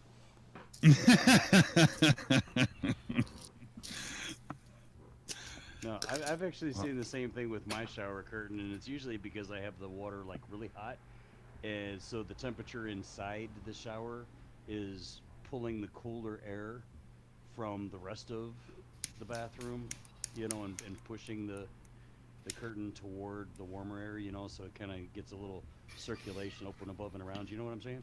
Yeah, it might be Yeah. that's happening. Yeah, convection style effect, right? Yeah. You know, That must be the Coriolis effect. You also have a bit of the, if it's really high water pressure, you know, it's displacing some of the air inside of the shower, you know, forcing it up and out, you know. So we got Flat Earth Aussie Jesus. Aussie Jesus, I was hearing that you were talking about shutting your channel down for a while. Is that true? I was thinking about it. Yeah, I just figured I'd done enough flat Earth stuff for a while, but I just now I've got an echo. All right, you haven't made a decision on that yet. No, well, a few people suggested not to, so I'll just see what happens. Hey, I was very, very drunk back then. You were drunk what during? I watched sort of like about 5 minutes ago, and you're talking about your staff and stuff like that, which I thought was quite cool. But you didn't seem drunk then. No, okay, but I made a video earlier on. I've got a new phone, the Galaxy S10, and I made about a 20-minute video showing exactly how the sun actually works over the flat Earth, what our model works like. And then when I pressed stop, it said an error occurred and the video wasn't saved, and I was really frustrated because of that, because, you know, I drew diagrams and everything on a Yeah, big all that whiteboard. CGI animation wasted. No, well, I used a marker pen on a whiteboard, no CGI animation. Oh. I had to do that. Oh, not so that you went the technically Delano inclined. style. Awesome. Awesome. Well, it's Yeah. better than going Pratt style with a crayon on a piece of paper. So, you know. Yeah, for sure. But But no, I explained how the sun actually works because it's very difficult for people to understand it when you try to explain it just in words alone. So I thought maybe if I make a visual aid, for people, they might understand it. But yeah, when the video failed, I was really frustrated and pissed off. I hate when I lose my work. Yeah. I got one of those videos in the can right now. I don't know what's going on, but every time I export it, the export comes out completely wrong, and yet in the editor it's fine, and I just don't know how to save. Bugger. I think we've all been there. We've all sort of like done a whole lot of work or something like that, and something's gone horribly wrong, and it's wasted hours of your day. It's like, oh yeah, I've been there before. Yeah.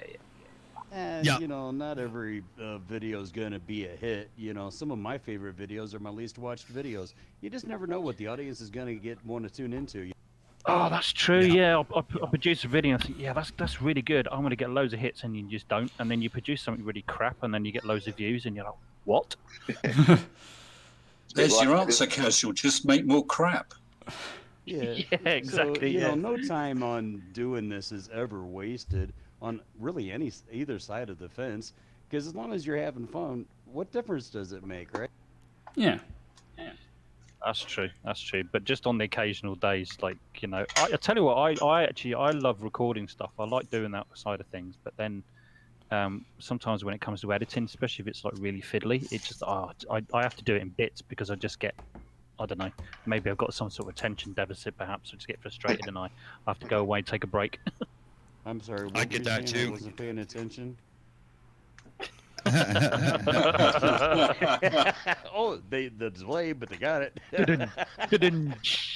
I got it straight away. I like to do all my videos just in one take, so I don't do the editing. I did a short computer course last year and did a little bit of editing in that. That's the only time I ever video editor, so I just do it all in one take. I find that it's good to learn video editing because it helps, especially if you've got a bit of empty space or something. Being able to stitch things together makes things a whole lot simpler. Yeah, and it makes it like to do that. And it makes it more watchable too. Definitely, yeah. I always think as well. I mean, I've got a great admiration for people, whether it's on Flat Earth side or Glover's side, that can do a whole video in one take and just do it. Like just talk naturally. I can't. Yeah. I've been unscripting recently, but sometimes it works and sometimes it doesn't. I think. Yeah, I have to have jump cuts in my videos because I cannot do a whole thing in one go. Yeah, likewise. Yeah, well, anyway, if you lose the whole video, it's very, very frustrating. Yeah. Especially when it's one you've been given weeks of thought to and think, all right, I finally worked out how I'm going to present this and show exactly how the sun actually works, which I think really blow people's minds if they could finally grasp that concept that it doesn't actually appear to us until we see it in a particular part of the atmosphere. The actual sun being much higher than that is invisible at all times, but when a person looks at it from a completely different angle through a completely different part of the atmosphere, they're seeing their own personal apparition of it. Still looks exactly the same, but it's a completely different apparition in a completely different place. Hence why you can't triangulate the actual height of the sun. So I just made a visual presentation of how that would work. I think a good idea for you, Flat Earth Aussie Jesus, would be to... I think a good idea for you would be to go ahead and actually come up with some experiments to test your hypothesis. Well, there's nothing to experiment. It's just an observation. If anyone can think logically and can work that out for themselves, that's how it works. That the sun is an apparition. It electrostimulates the atmospheric gases to cause them to glow, which gives us daylight. And the direct source of that is what appears to be the golden glow of the sun. If there was if there was an observation that you could do to test that, you'd be able to come up with an experiment to see if it's correct, wouldn't you? Well, not really, because you can't mimic the scale of the actual atmosphere. All you can do is do real-world observations and then use your logic to comprehend that That's the reason there is no Well, angular change in the size of the sun at any given time, because the height of the atmosphere where it appears is always a constant height. even So no world, matter how much higher or distant the sun is, it will still always appear the exact same size to us. even real world observations, you can create an experiment based around that to control for different factors around it, wouldn't you?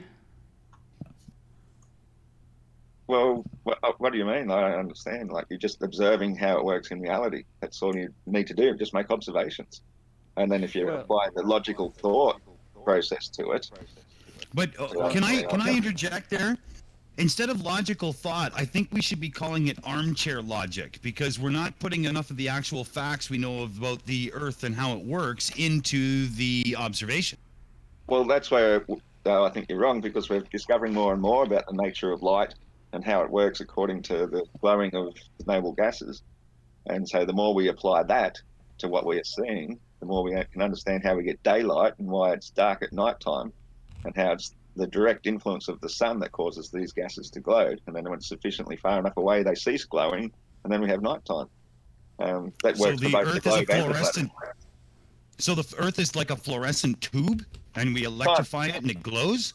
Kind of like that, yeah. The atmospheric gases are, and that's why at night time, even on the globe, that has to be working the same way, because otherwise the entire sky will still be glowing in sunlight. So well, never mind the speed of light. I want to know about the speed of dark. Here's the thing, Aussie. Here's the thing, Aussie. So if that's the case, then what do we need the sun for then? What? If you the sun is like the power source that charges the gases that makes them glow. Without it, it stays dark. But in the presence of the sun, that's why they glow. It's like an electrostimulation sort of effect. So then, like when you put the neon gases near a Tesla coil. So how can we measure light then? Because we can prove that we can measure light. So how can you explain that if that's the case? Well, yeah, it's brightest during the middle of the day, isn't it? No. I'm talking about. I'm not talking about observing it. I'm talking about using instrumentation to actually measure light, because as we know, light consists of various bands all the way from ultraviolet to infrared, let alone the visual spectrum. So we can measure a whole range of light. So if that's what you're saying is because the gas is glowing, what we're measuring exactly when we're measuring light when you're talking about glowing gases? Well, it'd be no different from being in a dark room and turning on a fluorescent tube, would it? You can still measure the light that comes from that. It's just that the whole sky is the big neon tube. It's all glowing as one great big glowing sky all at once because of the source. Yeah, but there's a important difference, right? There's a very important difference, because what happens in a neon tube, or just a tube using a noble gas, is that the gas conducts the electricity, right? And we have a cathode and an anode on both ends of the, on either end of the tube, and we're passing a current through that gas, right? Yeah. So where's the cathode? Where's the anode? That's the first question. And secondly, right, in the atmosphere, we have krypton, xenon, and argon. And these all have very specific, very, very well-defined emission lines which do not agree with what we measure. Oh, maybe when you combine them all together with neon, that's exactly what you get. You get that bright because blue that's sky. not how You get electricity those and magnetism works. reds and oranges around the edges. It is very much so how it works. I've got several videos now on my playlist of perspective videos which show exactly how the electrostimulation effect of bringing neon gases near something that, like a Tesla coil, causes them to glow. And quite distinctly, as you wrap a magnet around it causes a very bright spot. I'm not talking about that they won't glow, right? Okay, so we need to have a current flowing somewhere. That's step one. Well, not necessarily, because sometimes you can grab a neon tube with your hand, and where your hand is holding it, it starts to glow around that. Yeah, but there's still an electric current flowing through it. Picking up on the electronics in your body. Yeah, but there's still a current flowing through it. But yeah, you see, we have very low concentrations of these noble gases in the atmosphere. Okay, and these gases have very distinct emission lines, right? And when you add all the emission lines together, you don't get the spectrum that we observe. Well, you can actually You see it like simply at don't. sunset. You can see the distinct lines, distinct colours. It's just in daylight, there's, the bright neon is too bright that it just drowns everything else out. But when you actually measure it, they do not agree. Well, I'll have to differ with you there, because I've seen the various layers, almost daily. You can see them first thing. Have you in the ever done morning, any you see them in the spectroscopy? evening. Sorry? Have you ever done any spectroscopy? No, not exactly, no. Okay, so you haven't performed the measurements. No, But I you're don't believe in definitely saying- having to measure things if you can just observe them as they exist. No, see, here's the problem with that line of thinking, Ozzy. Our five physical senses are rather limited. Our logic based on that can be flawed, which is why experimentation with instrumentation is important. I don't necessarily think so. I think, you can understand how nature works quite logically with just the human observation, which all you're really doing is Okay. fine-tuning your observations and getting more specific measurements. But to me, that's Okay. just, technical So let's take that technicalities that make argument. no difference to the reality. Let's take that for an argument. So it's all about you don't need instrumentation, and what you can see from from human observation using your senses alone, you can build an accurate picture of the world. Is that what you're saying? Well, you've got to combine, all the years and years of accumulated knowledge that we've got so far, and put all the evidence together to come up with an accurate sort of picture of how it must be working. You can't Ozzy, just can I ask you- say from your own personal observations alone. Ozzy, can I ask you? By using that line of thinking, we can logically deduce that David Copperfield really did make the Statue of Liberty in New York disappear. Oh, people can be hypnotized into not being Well, able to see certain things. If you're saying that we should take into account that human history of of knowledge development in building our observations, the human history and the history of our knowledge kind of says that the earth is not flat. So you can't have that both ways. You can either reject all of our scientific understanding we've developed through the scientific method and accept only what your own senses can tell you. Oh, no, it's actually, I think it's more about how you interpret the things that they've misinterpreted. Like, for example, they believed that the equator was the middle point of a spinning ball simply because distance made Polaris become obscured. They believed that it was actually disappearing over a curve. But when you understand perspective and convergence, and that things getting further away just appear lower and lower and lower until eventually they're obscured, it doesn't mean you've gone over a curve that they're obscured. It just means you've gone a certain distance. And that's so they just put a line on the map and said that that's the center of a globe, and now we're on the other side of the globe because you can't see Polaris any longer. It's just a false interpretation. Can I just rewind? Can I just rewind a little bit and go back to this fluorescent gases thing, because make an analogy with fluorescent lamp tubes. Ozzy, would you agree that at sea level we've got a pressure of 14.7 psi? Is that correct? Have I got that right? 14.7. That's the human measurement of it. Yeah, pounds per square. So would you agree with that? If you believe in pounds and square inches, yeah. Yeah, okay, that's fine. I don't know a great deal about fluorescent tubes, but one thing I do know is that in order for the xenon or whatever it is gas you're actually using in a fluorescent lamp, the pressure needs to be, for the gases to actually work and for it to glow, it needs to be lowered to quite a low pressure. Am I correct in saying that? Can anybody correct me in that, or is that right? It's a low pressure inside. But in the atmosphere, the pressure does get lesser and lesser higher up, which is where these hang about. So what you're saying is that right? Okay, so the gases that are all around it is all the gases around us all glowing that gives us the light, and that's the sun that's producing that, or is it just certain? Is it all just in the upper atmosphere? Is that what you're saying? Well, the source is the upper atmosphere, but yeah, like in my room, for example, right now, this room is basically, it's like a basement. It's a really big rumpus room, basically. And it's only got two windows where I am, and they're at ground level. the sun is shining outside, but these windows are facing towards the south, so the sun's nowhere near it. And this room is very light because of the scattered light coming in those windows. So light is basically what they call that Rayleigh scattering effect. Basically, the entire atmosphere is glowing, and even inside my darkened room, it's still very light. So You just broke so many. Good God, man, are you serious? Let me ask this. If the sky is glowing due to this effect you're describing, and it's not actually photons of light coming from the sun, do satellites have to point their solar panels down? there's no such thing as satellites. Oh, there's not. Yes, there is. You've got things maybe attached to helium balloons, and if they have solar panels... Oh, my goodness. No. You're not pulling helium balloons into the... it being done until... because you're... No, they're not. They're very possible. We've been doing them since Sputnik. Come on. You can't just wipe it away as false without showing me why it's false. No. Okay.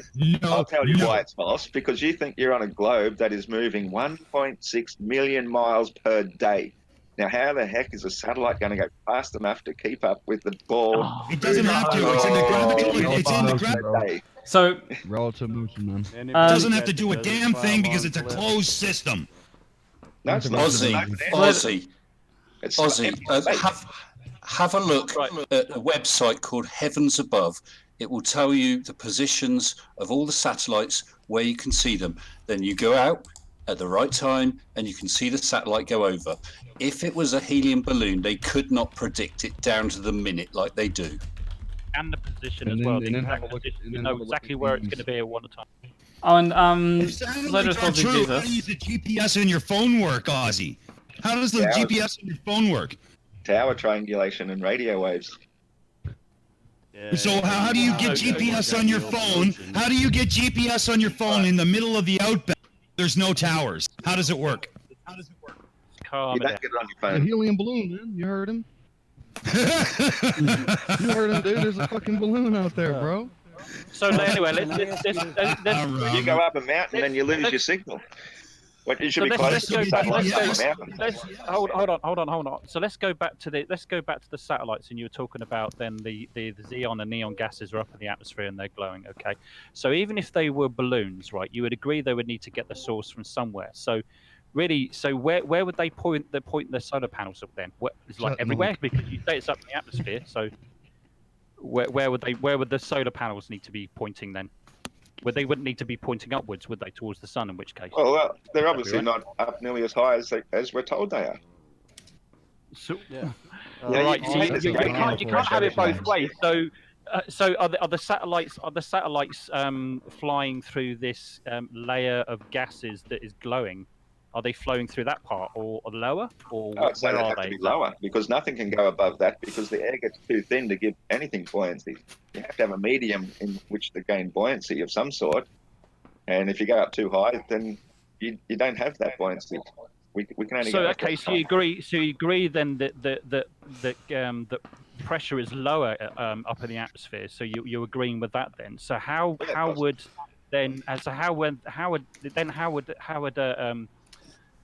pressure gradient work in an enclosed system? How would that work? Yeah. Well, who's to say it is enclosed? You know, it makes no sense around a spinning ball, to be honest, because everything would seek the path of least resistance, which would be the void of space. Everything would dissipate immediately. But if it's all just resting upon a stationary plane at the bottom of the known universe, that finds a pressure gradient. You've just said that you agree there's a pressure gradient. So if you're talking about the edge of space is what you're referring to. So if there's a pressure gradient, it goes so far up and there's virtually no pressure, because inside a fluorescent tube it's something like 0.3% of atmosphere. So then how can that possibly work? You understand Can what I I'm just saying? quickly say, oi oi, hello. Oi, oi. Hey, Chapman. I'll just say that everything works according to density and buoyancy. Simple as that. The more dense it is, the more it sinks down through the less dense things.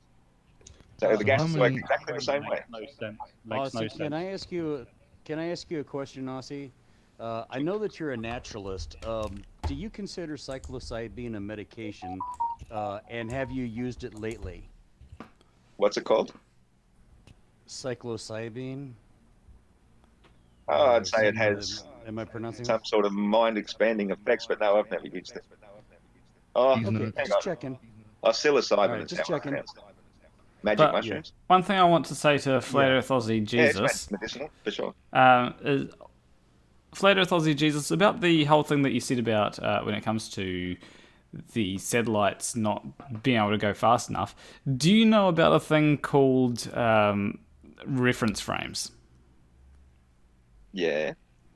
So you do realize that a satellite in reference to the Earth isn't actually going a million miles an hour, right?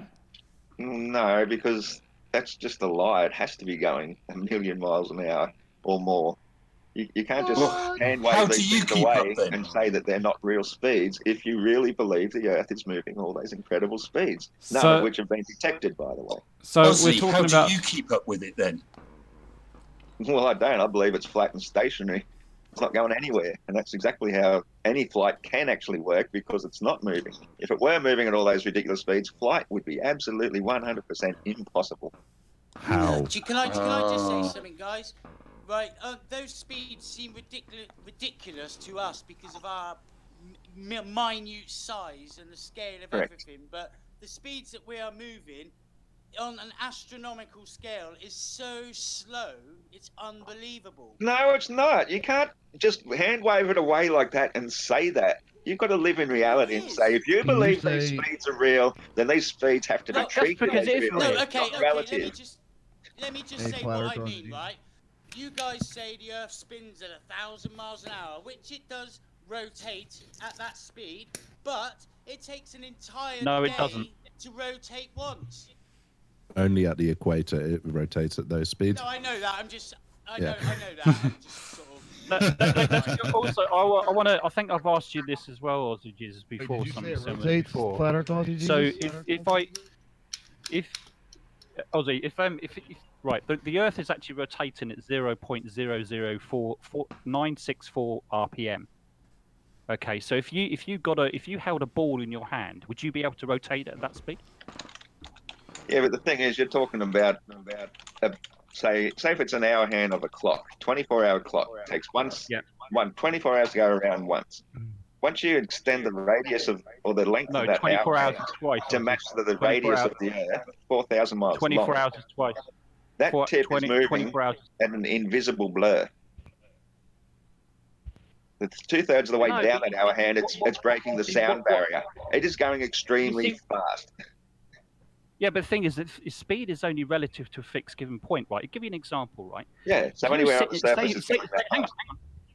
Right, say if we were sitting in, say, a truck container, and the truck is pulling us along, right? The truck is doing 100 miles per hour, okay? You're sitting at one side of the container, I'm sitting at the other. Now, if I threw a ball to you, right, and the truck's doing 100 miles an hour, how fast is that ball going? Well, the 1 ball billion is going miles its own speed, isn't it? Yeah, what is You're so inside. is it going? Is it? Hang on, Dick. Hold on. Is it going 100 miles an hour? Well, yeah, it is. Is it relative to who? But it's not when I throw it at you. You're able to catch it. So how is it going at 100 miles an hour? Well, it's going 100 miles an hour plus the extra speed you put into it. It's still Yeah, moving. that's good. Hang Inside on, it's like Dick. Hold on, Dick. Let me finish this point. Hold on. But yeah, but the thing is, what you're talking about, that 100 miles an hour is only going to be relative to somebody who's looking outside of that truck that's on is stationary to the truck. When I throw it at you, I can't throw a ball 100 miles an hour, can you? Well, how about you try sitting on the roof of the container with it going 100 miles an hour and see what happens? Yeah, but that's just different. You've That got would the be wind more involved. similar to the reality of being on the surface of the Earth. So have you seen that video of the guys going up and down the trampoline while they've been pulled along? Have you seen that? Yeah. It's the same thing. You're not making any sense. You're not trying to grasp what's actually. Well, you don't know how fast they're actually moving on that truck. No, but And the they're thing not is, you're really still not jumping all grasping that what I high. said. You still haven't grasped what I'm saying about that analogy. You haven't actually said, is that ball that I've thrown at you inside that container traveling 100 miles an hour? And who is it? And if it is going 100 miles an hour, who's it going? Who says it's going 100 miles an hour? Is it going 100 miles an hour to you? To me? Is it? Well, no, but you're inside an enclosed capsule of the container. Yeah, of course it is. Exactly. So So it is moving the that ball is speed. going. Yeah, the ball is Still. going 100 miles an hour plus the speed that I've thrown at, only relative to somebody who's outside of that truck that's standing on the road that's not traveling alongside the truck. Now, if somebody was outside of that truck going at the same speed, what speed is that ball going at? Look, these silly mind games. Like, No, it's not a mind game. It's not a mind game. I'm trying to get you to understand what speed is that is only relative to a fixed point. I'm not taking the piss out of you. I'm really genuinely depends trying on to the get you to observer. understand. It depends on exactly. So if you had hang on, let me finish this. Right, so you've got an observer. Okay. Right, just pretend this container that we're both sitting in. Is he gone? No, he's not. That's right then.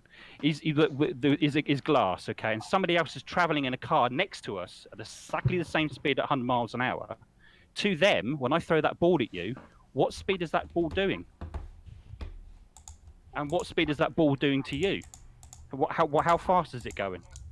It's still going the same speed it's always going, irrespective of what the observers see. If somebody was standing at that road and they saw standing on the road fixed, they're not moving with the truck. How fast is that ball going? It's going exactly. Is it going? No, it's not though, is it? No, it's not. Okay, so because to them, the issue is. Okay, the issue is Aussie Jesus is operating under the assumption that there is such a thing as an absolute reference frame. Which there is. Yeah, that's right. The Earth is that the doesn't reference frame. No, there is no such thing Any as particular an place absolute on the reference Earth frame. is a reference frame, and No, any particular place is Where is your moving, evidence is for spinning that? at 1,000 miles an hour as it's hurtling through space at 66,000 miles an hour. So you haven't actually answered my question, Ozzy. As you've given a reply, but you haven't actually answered it because, time is only speed is only relative to a fixed point, because our speed that we're sitting in the truck is completely different relevance to somebody who's standing outside on the road, or it's a completely different relevance as well to somebody that's traveling alongside us that we pass them and they're doing 85 miles an hour. To them, the ball might be doing 85 miles an hour plus what with the speed that I'm throwing it. Do you see what I'm saying to you? It's all relative. You're talking about a personal observation, but the ball itself is still moving all the speeds it's moving, regardless of how but people what observe speed it. is it moving? That's what I'm trying to ask you. What speed is the ball moving? Well, 100 miles an hour plus the speed of its thrown. What? So I'm throwing the ball at you at 105 miles an hour then? Probably, That's what you were saying. Well, really? but So according to your belief, you're also adding another 1,000 miles an hour plus another 67,000 miles an hour plus another 514,000 miles an hour. You're going to take all those speeds into account in your belief. But it's exactly this. But it's exactly the same comparison. You see, you're getting into your head that the Earth is spinning at 1,000 miles an hour. It's only spinning 1,000 miles an hour at the equator in reference to somebody who's standing at the equator, if you like. That's the only reference you've got. But as a matter of fact, it's rotating at 15 degrees per hour or 0.00964 RPM. Is 0.00964 RPM fast to you? At the end of a 4,000 mile long piece of string or rope, yes, very, very fast. You're not taking account the length of the radius of that rotation. Of course, but it's the if you're talking about a little ball spinning at that, it's next to nothing. But we're talking about a massive ball. You just told me that we're inside this container and the truck's doing 100 miles an hour, and I've just thrown the balls to you, so therefore it's doing 105 miles an hour towards you. That's nonsense. It's not doing absolutely that not, because you don't grasp. You're not getting the concept, the understanding the concept. The speed is only relative to a fixed point. So here's a question. So if he were to throw the ball at you, let's say he throws the ball at a very calm 10 miles an hour, and he throws that at you whilst you're sitting in that container in the back of the truck, which is traveling 100 miles an hour, right? And if it were to hit you, you fail to catch it, and let's say it hits you on the head, how badly is that going to hurt? It's 10 miles an hour. It's not very fast. Yeah, that's right. It's not going to hurt very much at all because you're in an enclosed container. Which exactly. So it's not doing 110 miles an hour, is it? You're not moving compared to the container. You're in an enclosed system. But you just said a little while ago that 100 miles per hour. But No, no. overall, You just said the a little while container is still ago. moving. You just said a little while ago that it's doing 100 miles an hour plus the speed through it. That's what you said earlier on. Yeah, but But it it's not. is. So if it hits me But on the it's- head, I'm going to be pretty much dead. But it's not doing it relative to you and the other person, though, is it? Relative. Who? Nice. Relative Yes, to who? but There you go. Actually, Aussie. Sorry, Aussie. I wanted to say, if as AB said, he throws the ball at a gentle 10 miles an hour at you, and you can call it 110. Then I don't care. But if it misses you and flies out a window, and there's someone coming the other direction, also at 100 miles an hour, it hits them at 210. So what speed was the ball actually going? Well, Suddenly accelerated. you've added more speeds to it, haven't you? You've added. No, I haven't. The ball's going the same speed it was going, but it depends on the speed of the observer. The observer coming the other way, it would hit at 210. That's a good analogy. Yeah. It passes you at 10. Someone stood at the side of the road, it's going past at 100. It depends on the observer. Yeah, well, it's funny how we've gone from satellites and fluorescent tubes to talking about, balls in trucks. So, it's a big difference. I actually, there's something that I've been wanting to do, and AB Science, do you want to keep score? Yeah, sure. So, Flat Earth Aussie Jesus, there's a physics test that I came up with, and no Flat Okay, Earther... just give me a minute. I've just got to have a quick pee break. Be right back. Okay. So, no other Flat Earther has actually gone ahead and completed this. So, Flat Earth Aussie Jesus might be the first. So, Well, Klairuhnz, since he's just- gone for a moment, I'll just say hello, man. ahoy hoy, Jutmonk. Ahoy hoy. How's it going? Good. I'm just going to turn you up so that you're... Wait, now I can plug my mic in. 1 sec. Okay. Is that better? Yeah, that's better. Yeah. Oh, I've got an echo now. Yeah. I got home. I said I'll join you shortly, and I fell asleep. So I woke up literally, but like, oh fuck! I thought I bet he's not even going still. You know, I didn't have a clue what time it was. So rock and roll. And you've got Flat Earth Aussie Jesus. Any other globe deniers in the house? We've got Gary Wabinga in chat, but... He won't come into voice. yeah. So how's it Well, going that's then, a guys? shame, really. Everyone else, you all cool? Good here, Monk. How you doing, brother? Yeah, good man, good. Yeah, not bad at all. Excellent. Hey, I haven't heard you swear yet. Fuck, sorry, bro. No, he doesn't wrong with actually something normally wrong? swear. MCToon predicts that if Flat Earth Aussie Jesus finishes the test, that he'd get 2 correct out of 15. Anyone else want to take bets? Well, are you going to ask a bonus 10 question? to 1 your money? Yeah, I'm gonna ask. It's 15 questions and a bonus question. All right. I'm actually gonna say he's gonna get 5 out of 15. I'm gonna give her the benefit of the doubt because I don't think he's stupid. One person Oh, said. yeah, you can hit me with it when you're ready. Okay. So, let me bring up the thing here. Question number 1. In reference to the laws of physics as set by Newton, what does F equal? Force. I'm meaning as in the equation F equals... Mass times acceleration. Okay, that's actually also... So you've answered the first and the second question there.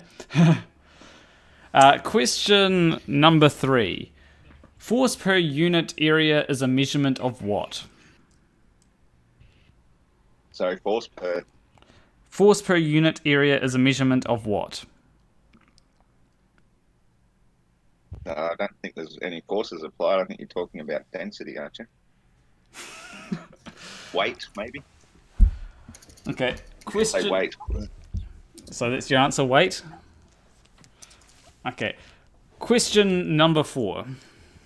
If you have a train moving at 80 kilometers per hour and someone walks along the train at 4 kilometers per hour, from the back to the front, right? To an observer on the train, how fast is that person moving? Sorry, he's on the ground walking back to the front. He's on the train. So there's someone on the train that. Wait, I remember. The train's not going 80. It's going 150 kilometers per hour. My bad. But the train's going 150 kilometers an hour. Someone walked from the back of the train to the front of the train. How fast is at 4 kilometers per hour? How fast is that person moving to someone on the train? To an observer on the train. 4 kilometers an hour. Okay. So question number 5. Train A is going at 150 kilometers per hour from east to west. Train B is going at 80 kilometers per hour from west to east. To an observer on train A, how fast is train B going? Well, to the observer, it's sort of irrespective of how fast. If it's going 80 kilometers an hour, it's going 80 kilometers an hour. So, I'm not even remembering the figures you're using. 80 kilometers per hour for train B, 150 kilometers per hour for train A. And which train is the observer on? The observer is on train A, looking at train B. Well, he'd be seeing a train going 150 kilometers an hour coming at him as he's going towards it at 80 kilometers an hour. So they would appear to be going much faster relative to one another, but they're not actually going faster. That's just so how what they is are relative to each other. So what is your answer to that question? Oh, the answer is I don't know. I can't sit down and work that one out. It's pretty easy math, though. Okay, well, let's say 230 kilometers an hour. Okay. Question number 6. If I have a whole lot of air in a container, right, and I heat up that air, does the pressure within that container increase, decrease, or stay the same? It increases. Question number 7 is in regards to question number 6. Why is that the case? Because heat causes things to expand. Okay. Question number 8. If I have 2 moles of hydrogen and 1 mole of oxygen, how much mass do I have? 3 moles. I don't know. I don't even know what a mole is, to be honest. Okay. Question number 9. If something is on the ground, right, and it's just at rest on the ground, is it still experiencing a downwards force? No, because it's at rest. It's you would still say it has its mass and its weight, and it's displacing the air it's in, which would give it the appearance of a downward force. But when it's at rest, it's not actually. Well, it's resisted it sufficiently. So I guess you would say yes, it does still have some sort of downward force, which you can measure with a scale. Okay. Question number 10. What is density? Density is the amount of mass per volume. Okay. Question number 11. What is the best way to describe the shape that a liquid will take? Flat and level. Okay. Question number 12, and I've got to... Question number 12 is, under what conditions will light bend?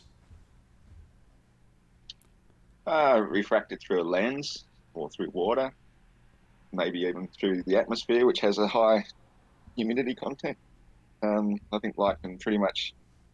Well, I think light isn't very well understood at all. There are many different forms of light, and depending on the source of the light will depend on how you bend it. But yeah, generally any sort of lens or water will bend it. Okay. Question number 13.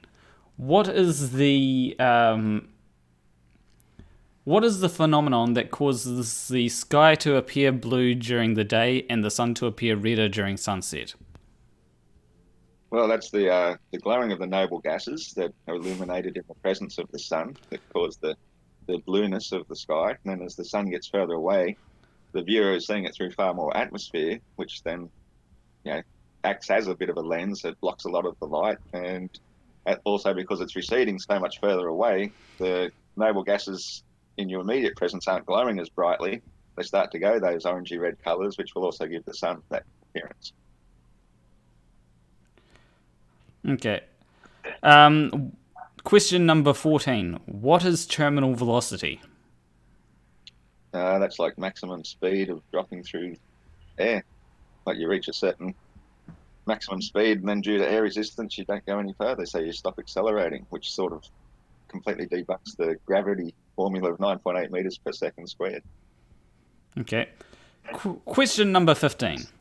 If I have a hammer, and I believe I have my hammer somewhere, and I am in, and I'm in space, and I throw it away from me, would I experience a force from that? No, because you'd be dreaming, because it's impossible to go to space. We can't go to space. I'm meaning hypothetically, if space exists and I threw a It doesn't hammer. need to be in space, actually. Okay. Well, you'd have an equal and opposite reaction from it. Like its mass would push back against you if you threw it.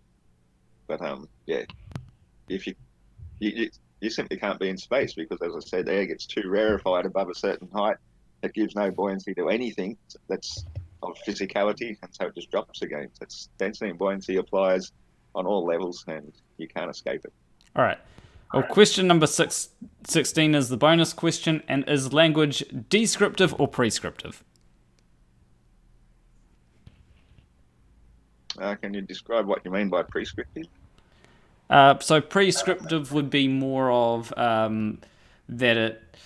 So descriptive would be that language would describe stuff, and prescriptive would be more that language would prescribe meaning. So a word can't really change because it's fixed or something.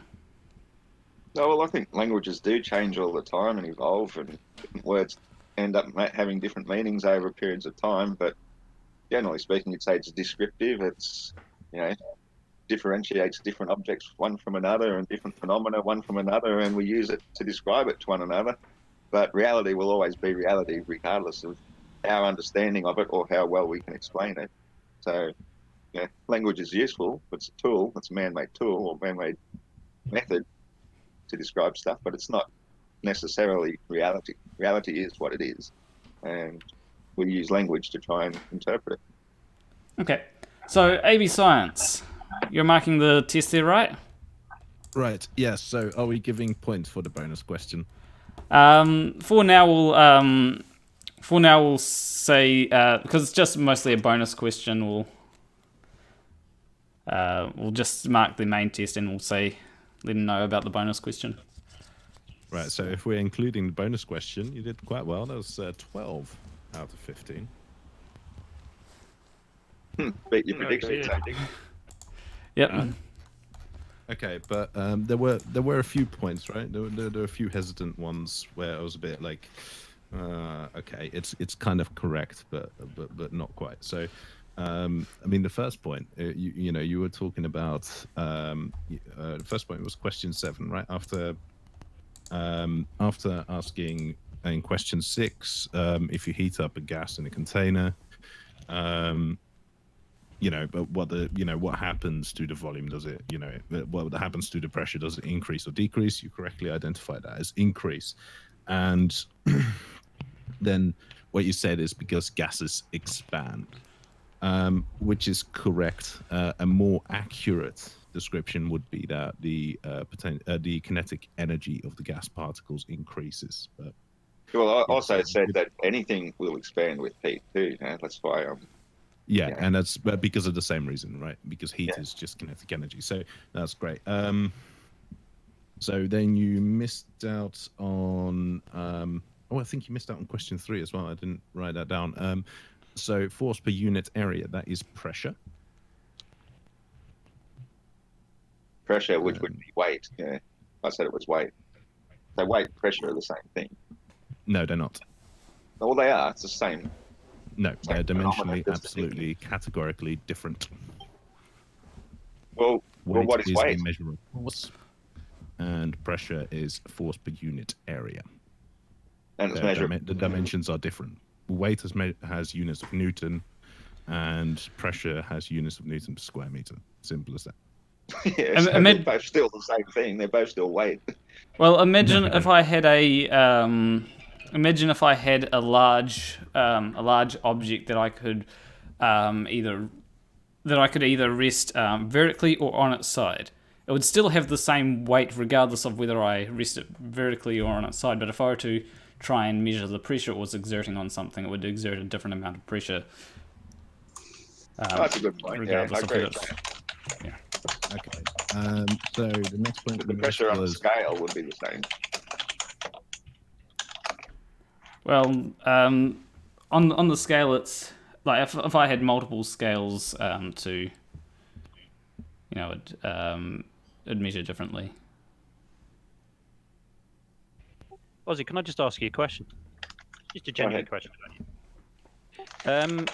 You seem to sort of have an understanding of quite a few things. Did you learn a lot of these things at school, or was it something you picked up on, with your flat Earth work and stuff? Sorry, a couple of your words got mixed down the typing there. I couldn't quite hear. No, just say those questions. Was that stuff that you remembered or learnt from school, or was it something you picked up during your time doing flat Earth stuff? Oh, I couldn't say. I'd say some of it would have come from school, and some of it's just general knowledge. I've basically a pretty good understanding of most things in reality. 1 second. And I don't necessarily think I have to be educated in order to know these things. No, exactly. I'm much the same. It's just like, my stuff I know about sort of Apollo 11. I didn't learn at school. I learned myself. I know you don't believe in that, and I was just getting an understanding of where you're coming from. Yeah, I did some pretty high courses when I was at school. I did do physics, and I did engineering science for a while. I did some tech drawing and that sort of stuff. So which was all engineering stuff as well. So I've got a bit of a grounding in it. It's just not stuff I've really used in my day-to-day life or in any sort of career. But I understand how things work, and I'm also like a backyard inventor of things, and I'm really interested in making something along the lines of a helium blimp that uses heat to gain lift, and the natural forces of wind to gain momentum. So it's basically running on free energy available from nature. That's something I've been tinkering with for the last few years, mostly in my head, but still. No. Hey, Ozzy, how's the cleaning business going, mate? I haven't done cleaning for some years now. Because I was the one that was commenting with you on your video. You said about the bed bugs and shit like that, and I'd have you round tomorrow. I thought you was like sort of, I didn't know if you was actually running it as a business. I tried to for some years, but it was hard to get work, and it wasn't doing that well.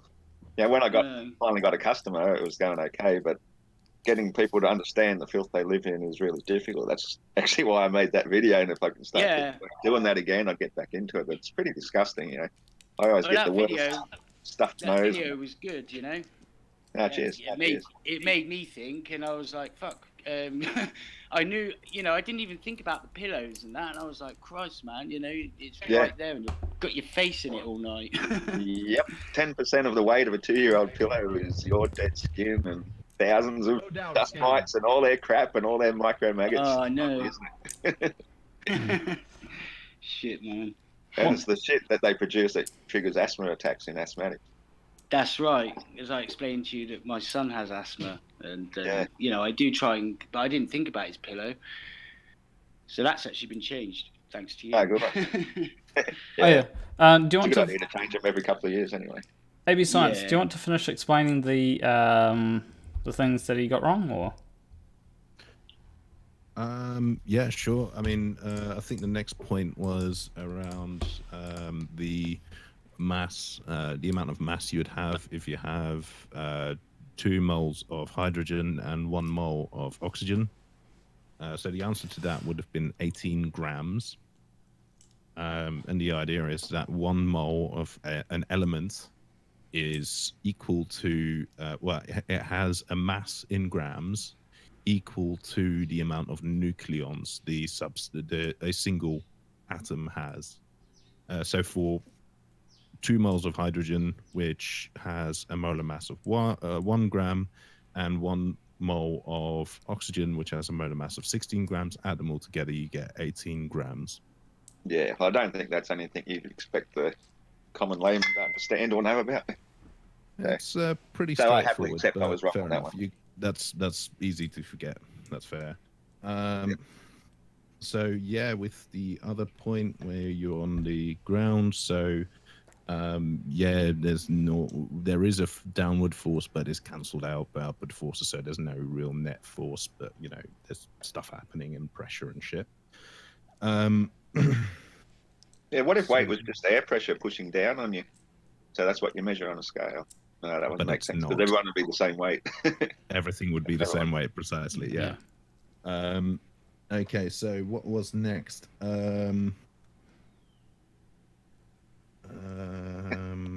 Yeah. Okay. So 11, you're talking about the surface of water being flat and level, and that is unfortunately incorrect. Actually, the surface of water can be described by something called the equipotential function, and that is a function which describes all points in space where the potential energy is the same. I have to disagree with you there. I understand on the water droplet form, you might get the surface tension and that sort of thing, but the more drops you add, the more it wants to flatten and level out. So well, that's because it follows. It appears to flatten out because it follows the equipotential function. And then eventually it will fill its container. It's not really a question of whether you agree with it or disagree with it. This is just basic laws of physics. Yeah, but you just mentioned space, and I think space is completely hypothetical. No, no, I mean space as in, I'm not talking space as in outer space. I mean talking in the dimension of space, as in you have 1 meter in front of you, that's 1 meter of space in front of you, right? Right. Okay. So just the X, Y, Z coordinates in space. Let's say, look at, say, a glass of water then. That's not something we can all understand. The water in that will be flat and level. It might have a slight meniscus effect at the very sides because of, you know, surface tension. But if you're talking then in an example of, say, a lake, which doesn't have higher sides going vertically straight up, they're just more sort of leveling out. You don't get any meniscus effect. So water is indeed finding its flat and level. No, but we'll move on from that. So what was the next question? So what was question 12 again? Question 12, that was, let me bring that up. That was to do with light bending. Oh yes, under what conditions does light bend?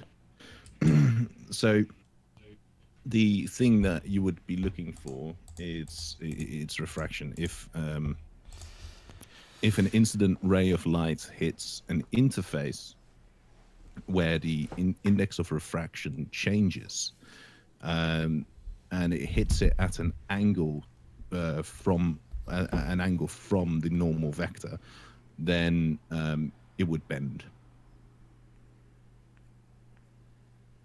Yeah, such as a lens or water or something. Yes, kind of. But not or a quite. prism. Yeah, a prism, a lens, water. Yeah. And then 13. What was the question there again? Oh yeah, I know I did give you a point for 12. Yeah, sorry.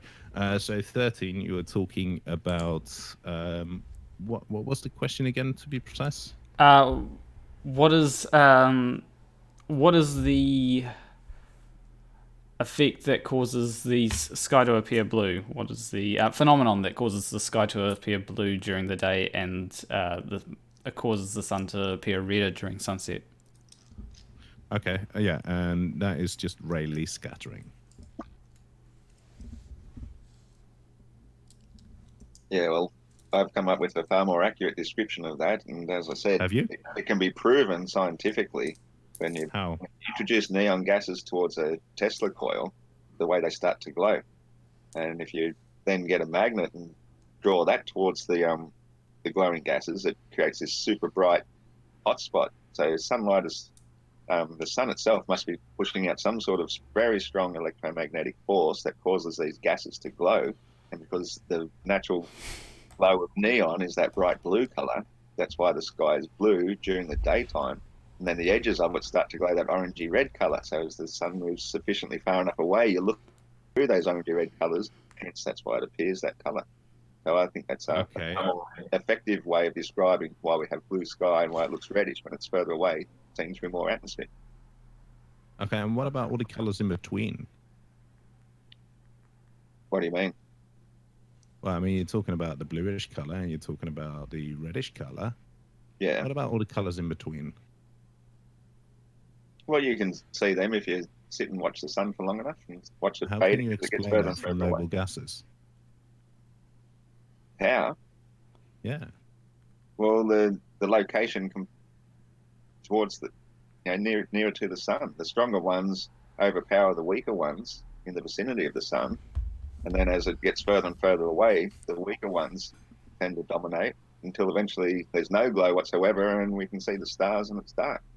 Yeah, but that goes back to spectroscopy, right? Because what we measure in sunlight is entirely different than what you would measure from any of these noble gases or any of the combinations of the noble gases. Well, you don't know that because you've never really looked into it that closely. I do. As I said, I have looked into it. I I teach just that recently put another experiment. video up on my channel which shows exactly how this works with the neon gases.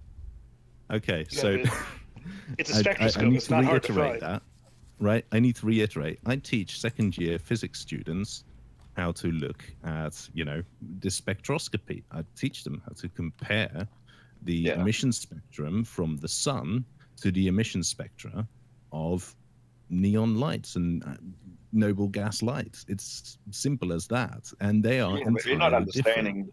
the power of the sun compared to the tiny power we're able to generate down here at the bottom of the atmosphere. The power has nothing to do with it. This has It's got to a do huge amount to with do with that, and it's also got to do with the quantity of the gases that are in the atmosphere. Now you say that they're very low concentrations, but when you say it's only 1% of the gases, it still doesn't make. Yeah, it's not. You put it into context and say if you're talking about trillions of cubic kilometers of atmosphere, and 1% of that is still a huge amount of the actual gases. If that's the case, I'm just pulling that figure out the top of my head. But it has to do with the energies of the emission spectra, right? It has to do with the electronic configuration of each individual atom. well, even atoms are hypothetical. I don't. No, they're They've not. got anything to do with light. No, Well, they are. No one's ever actually seen an atom.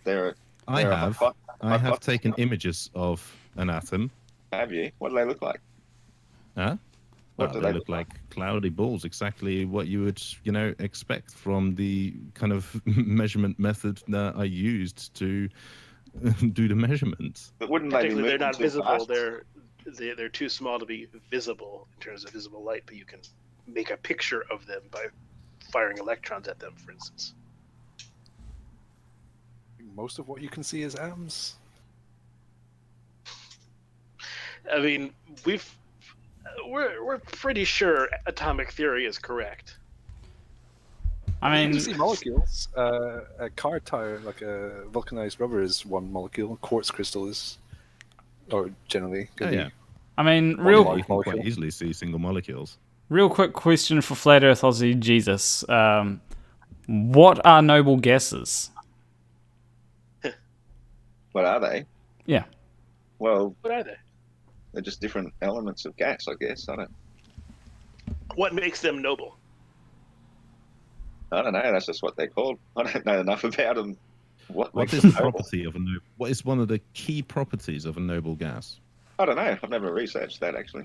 So, okay, so you are trying to assert that you know everything about, and you have a fully functioning theory that is better than established scientific theory on how noble gases interact with what, electricity and magnetism. Is that what you're saying?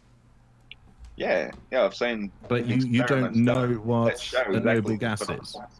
Can you explain You where can't electric describe the charge basic comes Well, I from? don't need to know what it is. I mean, yeah, you could say, do I know what wood is? Well, not really. It's like the structural stems of plants, but when you I turn can it tell into you firewood, literally you bring exactly fire out where of it. electric charge comes from, according to theory. Can you tell me where electric charge comes from?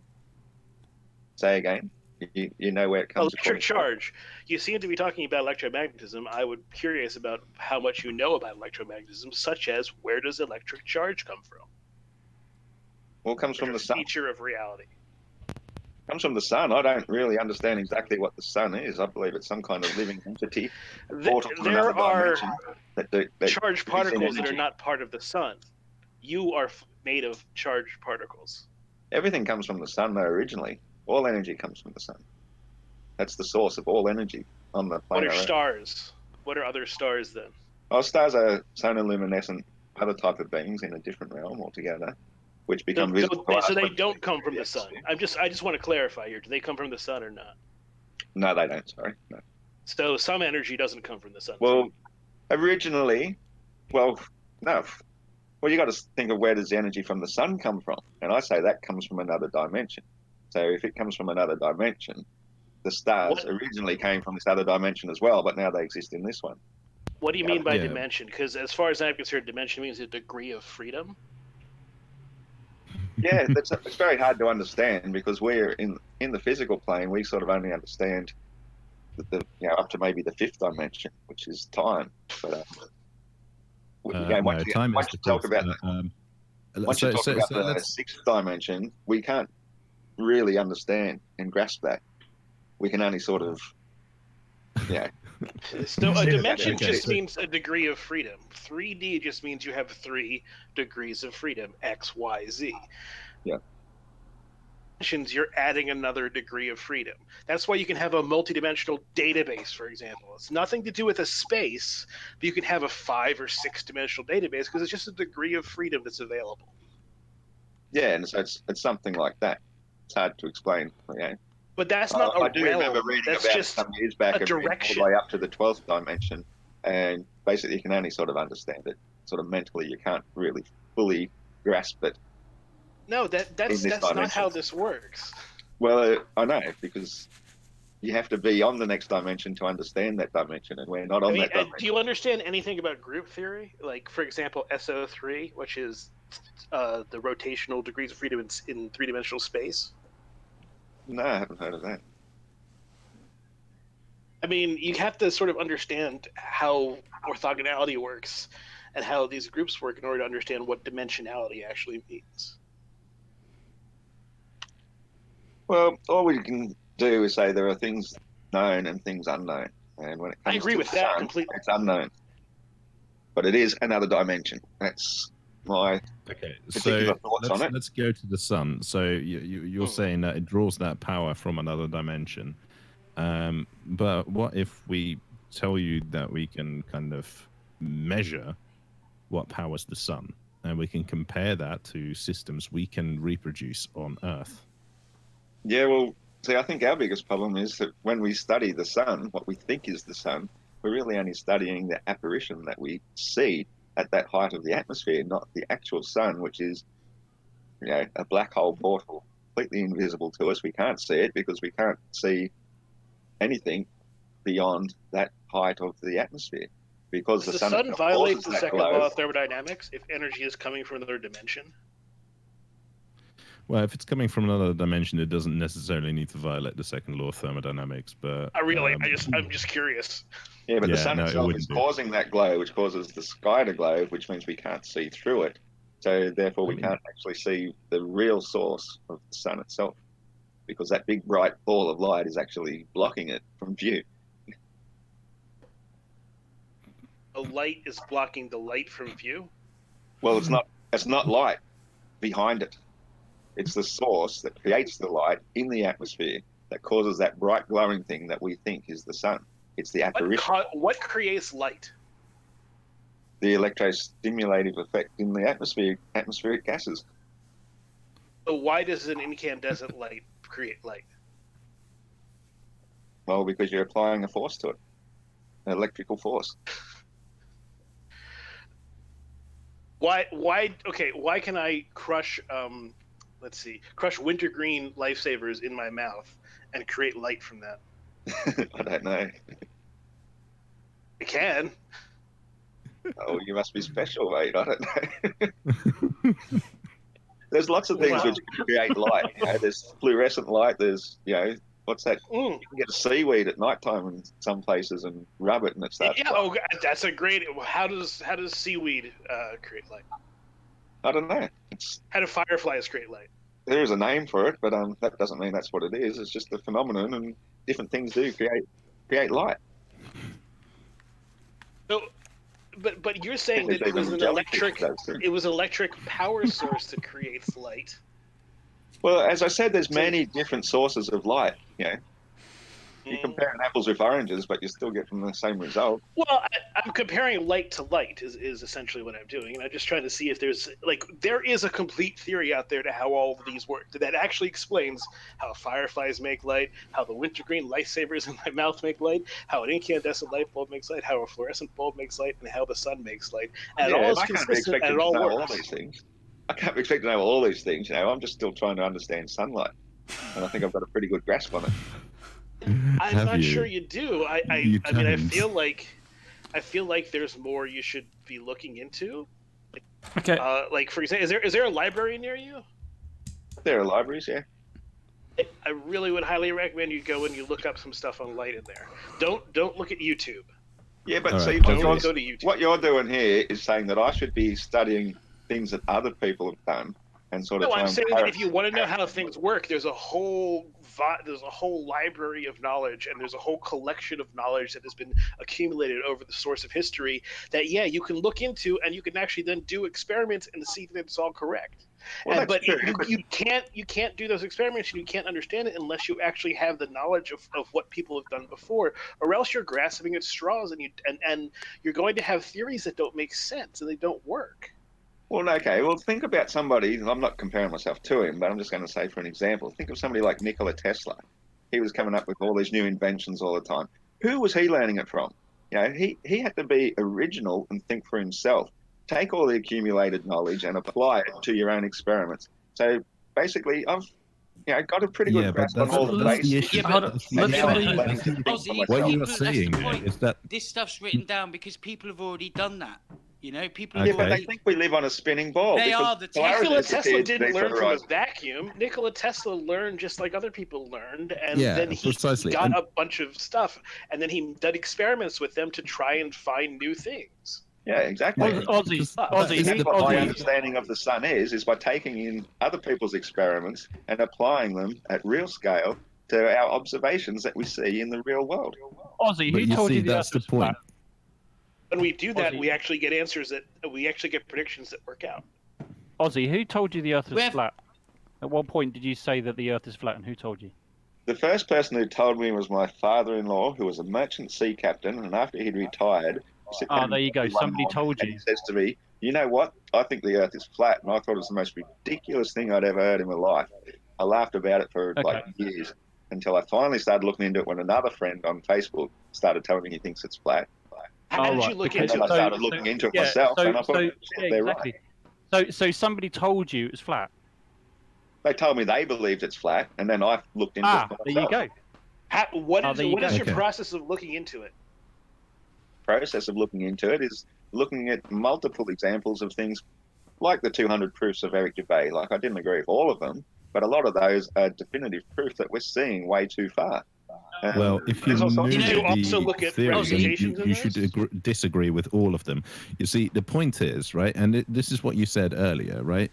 Nikola Tesla, and this is what you said, he took what was known and all the knowledge that was accumulated, and then he used that to figure out some new stuff.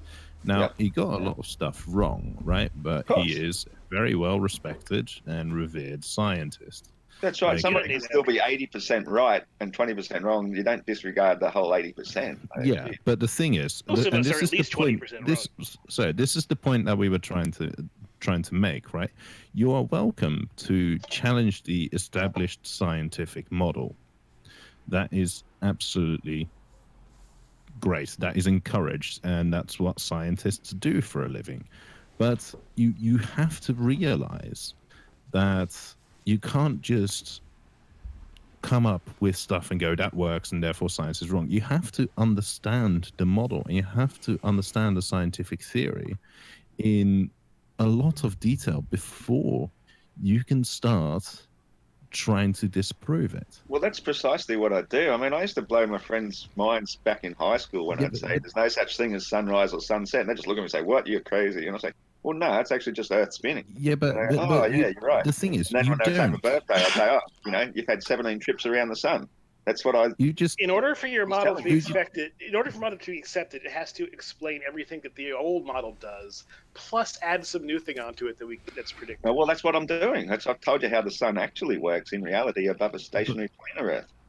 The issue is, right, you don't know how the established scientific model works. You don't know how it was established scientific theory.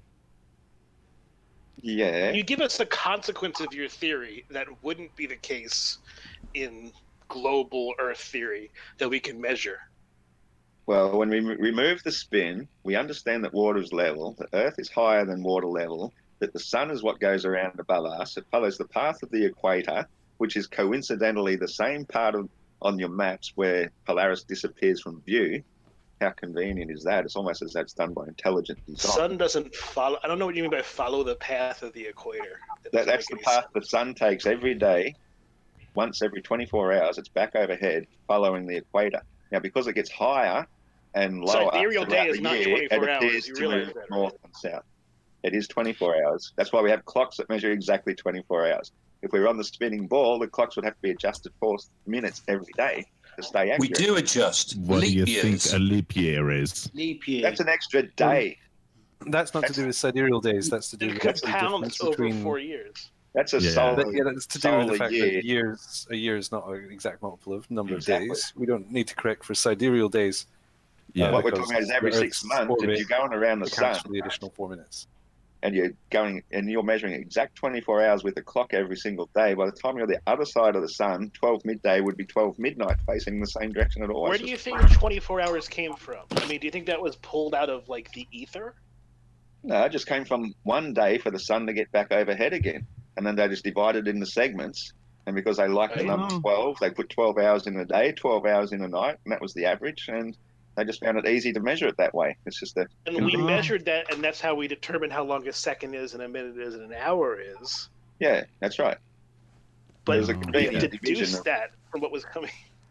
It's all based on the path of the sun, and it wouldn't be overhead at midday every single day if you're on a globe going around the sun. But because it's the sun going around above us at precisely 24 hours each day, that's why it's always overhead again each day at midday.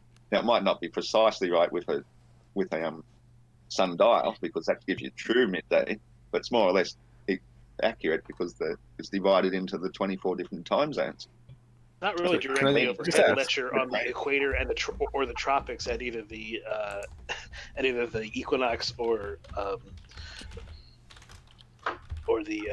just the equinox. What am I thinking of? So, where is the sun always overhead every day? At midday, that's the overhead point, because it's going around above us. But because it's getting higher until June 22nd, that makes it appear to be going north and moving in a smaller circle because it's further away. But it appears to us to still be the same size, simply because the apparition we see occurs at the same height in the same atmosphere, which is always the same height consistently. As it gets lower, is the sun ever directly overhead for you? The sun ever directly overhead that you can measure? Well, that'd be your equinoxes, yeah. You've actually measured it. You've seen where there's no shadow at all. Well, it does vary from latitude to latitude, actually. The equinox isn't a true equinox for the entire plane on the same day. but it's more or less considered The sun same day, but it doesn't can be as actually much as get 2 weeks. directly overhead every day. The sun No, changes its angle. that's right, and it's out by a degree per day, which is because it's either getting further away or nearer to us by that degree, which is. I thought you said it Forming goes a- around the equator. This It doesn't does make go sense around with the what you said equator. before. It does go around the equator, but by getting higher and lower, it appears to be moving in or out. Yeah, but if you're on the It's not the equator, same way. would you Wouldn't still it see get that bigger and effect? smaller? I No, told you 'cause it the doesn't get bigger or apparition- smaller because the apparition occurs at the same height. And for Yeah. people on the equator, it does seem to be pretty consistent. It goes around 12 hours a No, day but- every day. Yeah, but what I mean is, if you're saying like say somewhere like Norway, if the sun's moving away from you, surely it would appear smaller, especially if it's small and local, which is what's believed. Yeah, but your atmosphere is still the same height, regardless How of high how. is the atmosphere? I don't know. That's Yeah, a good but- question. That doesn't answer my question. I mean, it's angular size. The sun's angular size surely would get smaller if it's moving further away from you. He said it does, but the apparition doesn't. Oh, all right. Yeah. Is that correct? See, Or is that? I mean, is that what you said, Ross? I don't think it looks smaller. I just think it makes the circle it takes look smaller as it gets further away. Hence, you get your 24-hour sunlight in the far northern centre at that time. Aussie, yeah, you, but you I've said seen the midnight sun, and the sun's no bigger, and it should be if it's right above you. and I know not you would think that. thousands of miles down by the equator. I know you should think You that know what I logic mean? would dictate that it would appear smaller or bigger, but that's not the case because the atmosphere being a constant height means the apparition will always appear the exact same Yeah, but size, if a car drives regardless away of the from me, the distance of the atmosphere's the portal same, itself. but the car gets smaller. Do you see How what I'm does saying? the atmosphere make this apparition? Like you say these things, but you're not giving any mechanism by which this could take place. How does Yeah, the the noble gases atmosphere glow. make this apparition? It's the noble gases which glow by being electrostimulated by the sun. Yeah, but we've already established that the noble gases do not glow in the same way as the sun does. You They don't just- know they what just noble don't. gas is. Why the sun appears to be that bright golden light while the rest of the gases are glowing blue around it. Well, observations are contradicting your theory.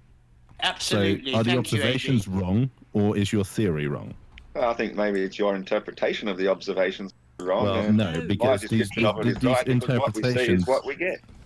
These measurements are not subject to interpretations, right? I can directly measure the energy spectrum of the light that is emitted by the sun, and it does not agree with the emission spectrum from any of the noble gases. There are some similarities with especially helium, but they Yeah, but do you've not got to do agree, it to they the don't same match. scale as what the sun and the atmosphere No, are no, working no, at. scale You can't is do that in a irrelevant. laboratory. The scale is absolutely irrelevant in this sense, because the scale does not really affect the emission spectrum. So, Aussie, a couple of times you said the sun gets higher and lower. Are you talking about physical height? Let's say, just for the sake of argument, its mean is 3,000 miles or whatever. Are you saying, for instance, in the summer it drops to 2,500 overhead, and in the winter it goes higher, but the apparition's always the same size? Is that what you're saying? Not necessarily, no. I'm saying the apparition is always the same height, but the actual source of the sun, way above the apparition, is what gets higher and lower. So the Yeah, apparition is constant that's height. what I'm getting at. So the physical sun, wherever that is, moves further above the Earth and closer to the Earth during the course of the year. Is that what you're saying? Yeah. So if you're on the equator, midsummer's day, that sun and that apparition is 90 degrees overhead, but in midwinter it wouldn't be directly overhead the equator. It's directly overhead the Tropic of Cancer, isn't it? That way round, I think, or Capricorn, whichever way round. So why has it moved when it's just the height that's changed? Yeah, because when something gets further away, as I explained, it appears to be moving in a smaller circle. It's just another law of perspective that as it spirals. Yeah, but you just said higher. Higher and You higher. just said higher. I can understand. I can actually understand with the normal flat Earth saying it moves towards the North Pole, but you're saying it gets higher. That's different. Yeah, well, think about it like this. If you've got somebody who can put a ball on a string and spin it around in a constant side circle, you lay on your back on the ground and look at them make this ball making a circle. Now, assume they got on some sort of lift that could raise them up. As they got further and further away, kept the ball going the exact same size circle and same speed the whole entire time, the circle it would be making, to your appearance, would be getting smaller and smaller as they got higher. That's how. Yeah, but if the guy lies under the ground directly underneath the trajectory of that ball, right, then the when the person raises the ball that's being swung around in a circle, right, when the ball is directly overhead, the declination of that ball doesn't change. Absolutely. Okay, let's go with your apparition so that it physically looks the same size. It would still be 90 degrees overhead, but that is not what is seen on the equator. At different times of the year, the sun is not 90 degrees overhead. No, that's right, because as it gets further away, it appears to go north. It's still taking the same path, but it's higher up. So it appears to make a smaller circle, which creates the illusion of going north, which for all intents and purposes is your reality. AB has just explained it would still be directly overhead. It might or might not appear smaller, depending on your apparition theory, but it would still be 100% overhead of you. But it isn't. On the equator, at different times of the year, it's not directly overhead. It's only directly overhead on the equator on Midsummer's Day. No, could I just actually, that's incorrect. It's not. It's not overhead on Midsummer's Day. It's overhead on the equinox at the equator. Yeah, exactly. Yeah. Okay. Yeah. Sorry. Beg your pardon. Yeah. One thing I want to. Then it would appear to be going south as it gets nearer, and then it appears going north as it gets further away. One thing I want to bring up is there's been a few super chats. So one I missed earlier was Flat Earth Aussie Jesus. If you started 3D modeling, you'd run into numerous problems trying to model a flat Earth with sun and moon. SketchUp is still free, and I'd actually recommend Blender because you can actually do some pretty cool animations with Blender and see how that would actually... the thing is, most people grasp their concepts as in a 3D world where you get distance diminution as a real effect. But when we're talking about the sun and light and things very high up, it actually changes a lot. Like we think just because they look to be further away, that they appear to get lower, and then they therefore should look smaller as well. It's just not the way it works when it comes to things of great height. They just get further away until they get obscured without any change in angular size. Whereas when you're doing this with 3D modeling or something, you're going to always run into that problem, which doesn't take into all these different things into effect because they can't possibly be done to true scale. The true scale is massive. And Aussie. Have you ever heard of Occam's razor? Absolutely, I have, yes. So can you explain to me what Occam's razor is? Well, it's where the least convoluted, made-up response, the most logical, simple explanation is often the most correct one. Yeah, the explanation with the fewest assumptions. Yeah. In two competing, to explain two competing, the same thing with two competing theories. The one with the fewest assumptions is usually the correct one. Exactly. Now, so that's why the globe's accepted scientific theory, there are no assumptions. Whereas you are talking, you're saying constantly, yeah, it works this way somehow. I don't know. It works this way somehow. I don't know. You're making assumptions about mechanisms that you don't understand, and you're just saying that those mechanisms exist. You have zero evidence for them, whereas we have a very I not have zero evidence. Elegant... I've got multiple evidences, as I keep explaining. I've got another new video I just uploaded on my Perspective Videos list. I didn't upload it, I should say. Somebody else made. I added it to it. If I could add on AB Science, if I could add on, a great example of what AB Science is talking about is when you were talking about noble gases, right? You were saying that the sun somehow makes the noble gases light up. Well, the noble gases, we actually have a model for how that works. It's called fluorescence. And we actually understand that to a very large degree. That's why we're able to make compact fluorescent lights and all those other things. So we don't see that when we look at the sun. Real quick. And we look at the atmosphere. Real quick, Flat Earth Aussie Jesus. This is something I've just got on screen. Something that I created in Blender. So what it is an animation of how the sun should look on a flat Earth, right? And I've got the camera at I think it's just above ground level. The sun is 1,000 kilometers high in this 3D model, and I think it's I can't remember the exact diameter of the Earth, but it's also I think it's 30. I think it's about 24,000 miles or 40,000 kilometers. Yeah, I've got it at something like that, and the sun is, I think I put it at 32 kilometers wide, and I'm just going to play it what it should look like on a flat Earth.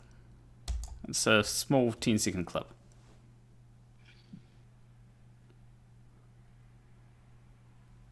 There's a little bit where it goes off screen because the camera wasn't wide where's enough. the observer in this? The observer is just above the ground in New Zealand. I think they're somewhere in Auckland in this model. But So you're completely failing to take in perspective into account and work out how convergence works, where your ground horizon is only about 3 to 5 kilometers away at any given time. How does convergence work? How does convergence work? Tell us. Everything converges towards the center of the eye of the viewer. So everything beneath you appears to rise upwards. Everything above you appears to sink down.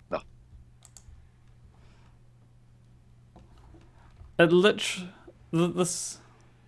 I don't know, I think. Can you hear me? I think my internet cut out for a second there. But what I was just saying is programs like Blender literally have to take perspective into account. It's literally what they are calculating. But I didn't see the ground rising up to the middle of the field of view. I had to tilt the camera up to actually get the sun in when it came closer. I think a better example to show what I'm trying to say about it, if we went back to just this still image of the sun with that blue line across it, is where you got one observer in one place, and then say you had another observer at the other side of your screen, and he's looking at a different angle through the atmosphere up to the sun. They're both seeing the apparition at the blue line. They're not seeing the actual sun in the blackness above. They're seeing the apparition at that layer. So there'll be two completely different suns to two completely different viewers, which is hence why it's impossible to triangulate it, because it's always appearing, the apparition of it, at that height of the atmosphere, while the actual sun can be multiple miles above it. The higher it is, the more different the view will change of it. So how does this apparition work? By illuminating the noble gases at that height. By illuminating, and how does that mechanism work? Well, through the electrostimulation of the noble gases, as I said. So how does it stimulate these noble gases? Well, I don't exactly know how. Okay, it's so some sort of electromagnetic stimulation. Electromagnetic stimulation. All right. Okay, because I know exactly how you can, stimulate the noble gases in that way. You pass the current through it, or you just shine some light at it at the exact right frequency. Or you bring it into the vicinity of a Tesla coil. The sun is like it's called spontaneous emission. Through it's called fluorescence. Okay, so because you see, you're going, I don't know what it is, but it's definitely not what you think it is. Do you see where the issue lies? Right? If there is a phenomenon, and if there's a model that you're trying to overthrow, your model needs to be at least as accurate as the model you're trying to overthrow. It's simple as that. And yeah, well, that's why I try to do videos myself to try and explain it, because it's quite a complex thing, and I'm just trying to explain it in words when I can't make graphic art or anything. And but there's a bit of advice I would give you, and that is understand the model you're trying to overthrow. I do understand the model I'm trying to overthrow. You don't. You're talking about Occam's razor earlier about what is force divided by area. What does that measure? You said mass.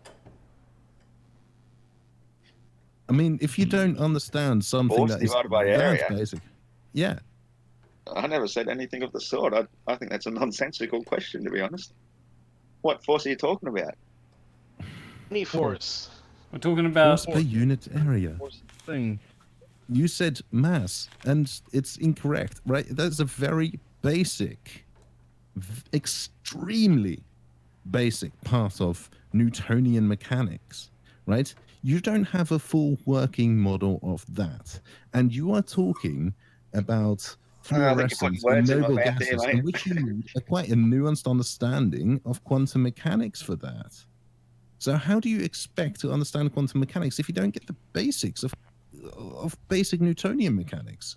I mean, seriously, you are happy to, you are welcome to assert flat Earth and everything and overthrow the accepted scientific model, but you have to understand it first, and you don't. I do. As I said, you brought up Occam's razor, and that your first assumption of being on a globe is gravity. And that's what keeps people able to stick to the sides and upside down, because you've got that assumption of gravity, which Actually, no, that's there's the no first assumption of gravity. And then you have another assumption of bending space and time to give you gravity. It makes absolutely no sense whatsoever. You completely misunderstand something, and you think that current scientific theory. You think that current scientific theory, it's all based on the fact that, all based on the idea that we live on a globe, right? That is somehow our starting point in theory. And that is fundamentally incorrect. Go back and read Aristotle's physics. They knew that the Earth was round way before they understood what gravity was. And it's also not the starting point, right? Knowing that the Earth is a globe is not the starting point. There are just a few very basic things that we take as the starting point from which we can derive Newtonian mechanics. And gravity doesn't even come into it. The Earth being a globe doesn't come into it. Also, I've got a few... I just found a link for you guys to... I put it in Flat Earth meme review on the Discord. That will show exactly how electrostimulation causes the noble gases to glow, and it shows precisely how it works in real time with the actual sun as well. So, well, while Ozzy's doing that, can I just interrupt for 1 second? Planarwalk, I want to say thank you so much for having me on here. I've been on here for the full 3 hours, and I'm gonna have to go now. And I want to say congratulations on your 5K, mate. Oh, thank you, man. Mr. Sensible. Yeah. Yeah, good to see you, man. Yeah, you too, Chuck. Welcome Everyone. to the community, innit? Yeah. Everyone have fun. Catch you on the flip.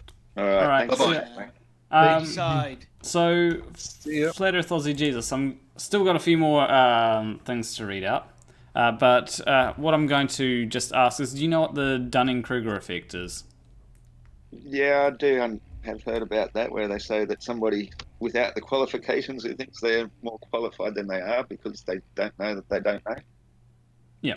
The more ignorant, the more confident.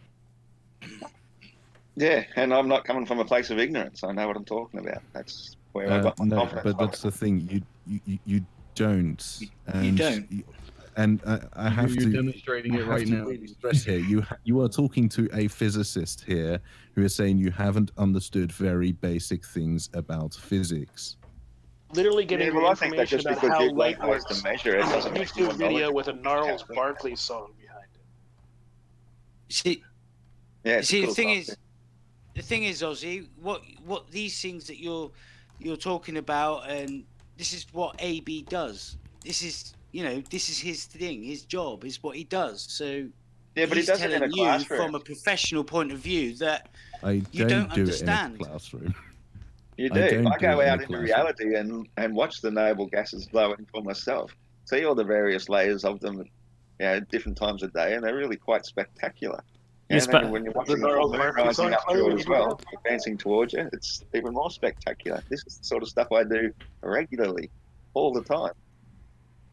I go out looking at the stars all the time, trying to understand their secrets, and it's not the sort of things that you can learn in a classroom or through a telescope, for that matter. Guys, the stars. So do you think I do this in a classroom? Really cool question. Here's a question, Ozzy Jesus. If you, say, for an unfortunate reason, had to have, say, heart surgery, would you A, go to a professional surgeon with 20 years experience who studied at a prestigious medical university in classrooms, or would you B, go to someone from YouTube who studied heart surgery out there in reality? Well, it's an interesting question, but being a alternative health practitioner myself, or for myself, I won't have a heart disease problem anyway, so it's irrelevant to me. Thanks for asking. Okay, come on, man. Fair enough. Okay, so let's take a different let's take a different tack, right? I know what you're saying. I should go to the expert if that's what you needed, but I avoid doctors like the plague. So, Okay, so Are you an anti-vax? because the point is, right? Do you Very walk much. into an airplane, right? And would you? No, ouch, what would you do if a guy on, say, row 15B goes up to the cockpit and then says to the pilot, actually, no, I should fly the plane because I looked at planes flying, so I know how to fly this better than you. They've watched a whole lot of and Wolfie why do you go- 6020. Yeah, I've watched Wolfie 2020. No, not even that. I've just seen planes fly overhead. Therefore, I have a better understanding of the plane than you. And the pilot just goes, "Yeah, okay, you take over then."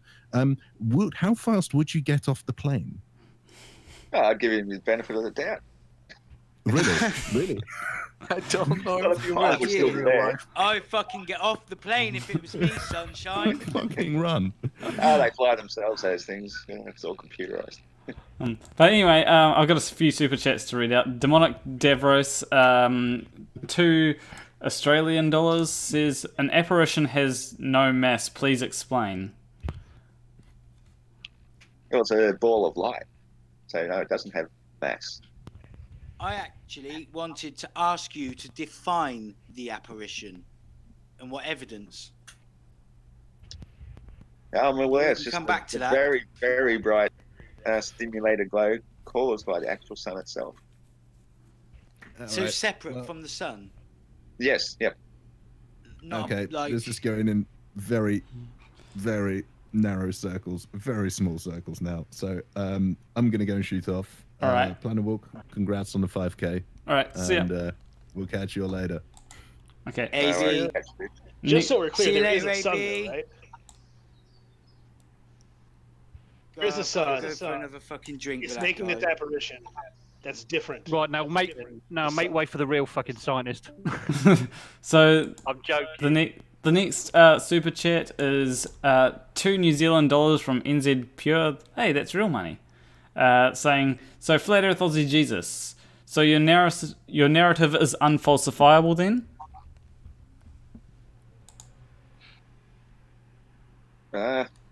I really don't understand that word. I hear it being bandied about an awful lot, but unfalsifiable. Yeah, String theory. unfalsifiable. Prove it wrong. Yeah, unfalsifiable means that it cannot be proven wrong, because if anyone attempts to prove it wrong, you'll essentially amend it so that it can't be proven wrong. It's like saying I've got a pink unicorn in my room, right? Mm-hmm. And then you go ahead and say, well, I'm going to go into your room and see it, and I'm going to say, well, anytime someone goes into the room apart from me, it turns invisible, right? And then when you say, oh, okay, I'm going to try and go around the room and touch it, and then I say, well, it's very fast and avoids people whenever they try and touch it. And then someone says, well, everything I've said about the sun, you can observe for yourself. It's very obvious and observable, and the more people that do it, the more they can try and prove that theory wrong. But I think, if it was proven wrong by now, I would have done it. Otherwise, I wouldn't be speaking it. But Give like, an if you example look of where for a it solar fails. filter, so if you look for go a ahead. solar filter, you see the sun, like you see the actual physical object. That's what you think you're seeing. But all you're really Here's doing is what just we're blocking out seeing. some of the different spectrums of the atmospheric light that glows. It's creating glare. That's all you're really doing. You're still just getting a clearer view of the apparition. So we know what the spectrum coming from neon fluorescent looks like, and if you go outside with a spectroscope and you look at the sunlight, you won't see that spectrum. If you look at what? Sunlight. The thing that you said is exciting the neon to make it, therefore make the light. And if you look for that spectrum, which is what happens when neon fluoresces, and you look for that, you don't see that spectrum. Yeah, well, spectroscopy. Well, I got a spectroscope recently, but I just got it to measure the alcohol content of my home brew. I didn't think it measured light sources as well. You should give it a shot. I think it'd send me blind if I looked at the sun through it. Don't look at the Aren't you sun measuring directly, density when you're measuring the alcohol in homebrew? I really don't know exactly what it's measuring. All right, we'll move on to the next super chat by Philemon Vanderbeek, who donated $2 and he asks, "Why is the sky black during a solar eclipse?" The sky isn't black during a solar eclipse. Property. It just gets like you're in a shadow, like a very big shadow, because the moon is crossing in front of the sun between you and it. But for somebody from a far different point of view, they might only be getting a partial eclipse at the same time. I'll agree with that. The sun doesn't get the sky doesn't actually get black during a solar eclipse. No, it's just like a really big shadow. The eclipse is only viewable at from one side of the Earth and not the other. Because the other side's in night time, and solar eclipse you have to be able to see the sun, so it's at daytime. That's when the new moon passes directly in front of it and blocks the sunlight. So, on a flat Earth, why wouldn't the sun be visible all day? Because it's much nearer and the Earth is really big. The other side is at midnight, directly opposite the sun. No, the sun's like the moon an apparition? No, the moon's something physical, I believe. It's a real tangible thing. Did they land on it? No. Does it emit well, they light? could No, land it's on up it, too right? high for us to be able to land on it. I don't know how it's... Does it emit light or does it reflect light? The moon. It gets illuminated by the sun, yeah. Well, that checks. Yeah. And so the lit How's light that is always possible facing if the sun. it... What height is the moon? Is that a similar height to the sun? It's somewhere up there. I wouldn't say it's similar because the sun is an unknown height, an unknowable height. But the moon gets it's illuminated sufficiently by... high through it, the sun never sets. Put it that way. Aristarchus calculated the distance of the sun. I mean, it wasn't like that close, but I mean, with enough calculations, you become more accurate. So, explain that. You can't measure the height of the sun. It's just physically impossible. Because Does the moon get illuminated by the sun or by the apparition of the sun? You're looking at two completely different apparitions from two completely different places. That's what I'm trying to explain to you. You're looking at it through your part of the atmosphere on a direct line of sight between the actual sun and the viewer. So two people 1,000 miles apart are looking at two completely different apparitions that look exactly the same. They're two completely different ones. And so the apparition in the sky itself could be, 50 to 100 kilometers apart from where it actually is. But they think they're seeing it in the same place. That's why the calculations are always so out. So what about the satellites that we have up there looking at the sun? They're beyond the atmosphere. If you say so. I don't believe there's anything beyond the atmosphere. You don't? What? But No. you could actually prove that. Because you could use a solar filter and record sunspots and then see them sunspots from outer space. Job done. But you can't go to outer space. No, Can from watch the in the images dark night taken from a and see satellite satellites go in overhead. orbit of the sun. Hey, Planarwalk. Hmm? Zanju in the chat has a good question for him. Yeah.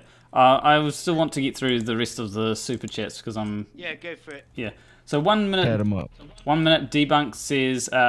donated £2 saying congrats on 130,000 subs in base 5. Congrats. And Demonic Devros donated $5 and says another question: which noble gas makes the sky blue? Idiot. Which gas but smells the that's worst? neon myself. But it could be a combination of neon, helium, hydrogen. I don't know. So I'm not a complete expert on all these things. I just know what I've seen and what can be observed and what can be tested, and that the neon gas in the immediate presence of the electrostimulation effect of, say, the Tesla coil glows bright blue. Hydrogen is not a noble gas.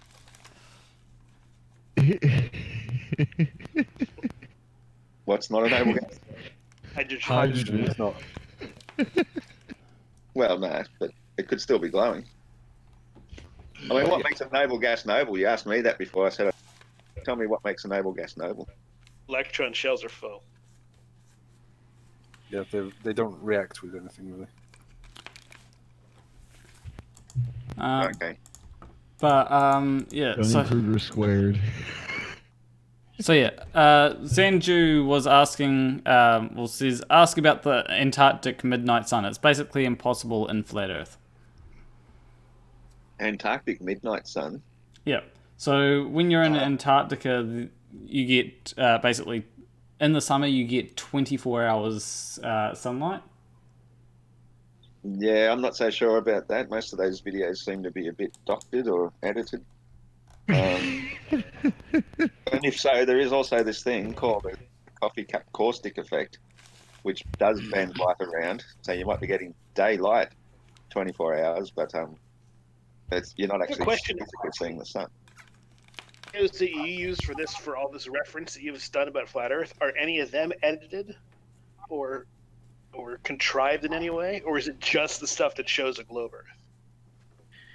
Well, it's a bit like, say, the Southern Star Trail ones as well. I've tried looking for Southern Star Trails going around Sigma Octantis, and all you ever see is like maybe 2 minutes of footage of the stars moving, stitched around and replayed over and over again with the false front put in front of it to show a false illusion of star trails going like what they do. Okay, that's not really answering the question. I'm asking, well, do I'm you just think saying that all YouTube videos in the flat Earth are just, there's nothing edited there, that's all real, but the globe Earth stuff is all Of course they edit fake. them and try and make them as professional as they can in many cases. Yeah.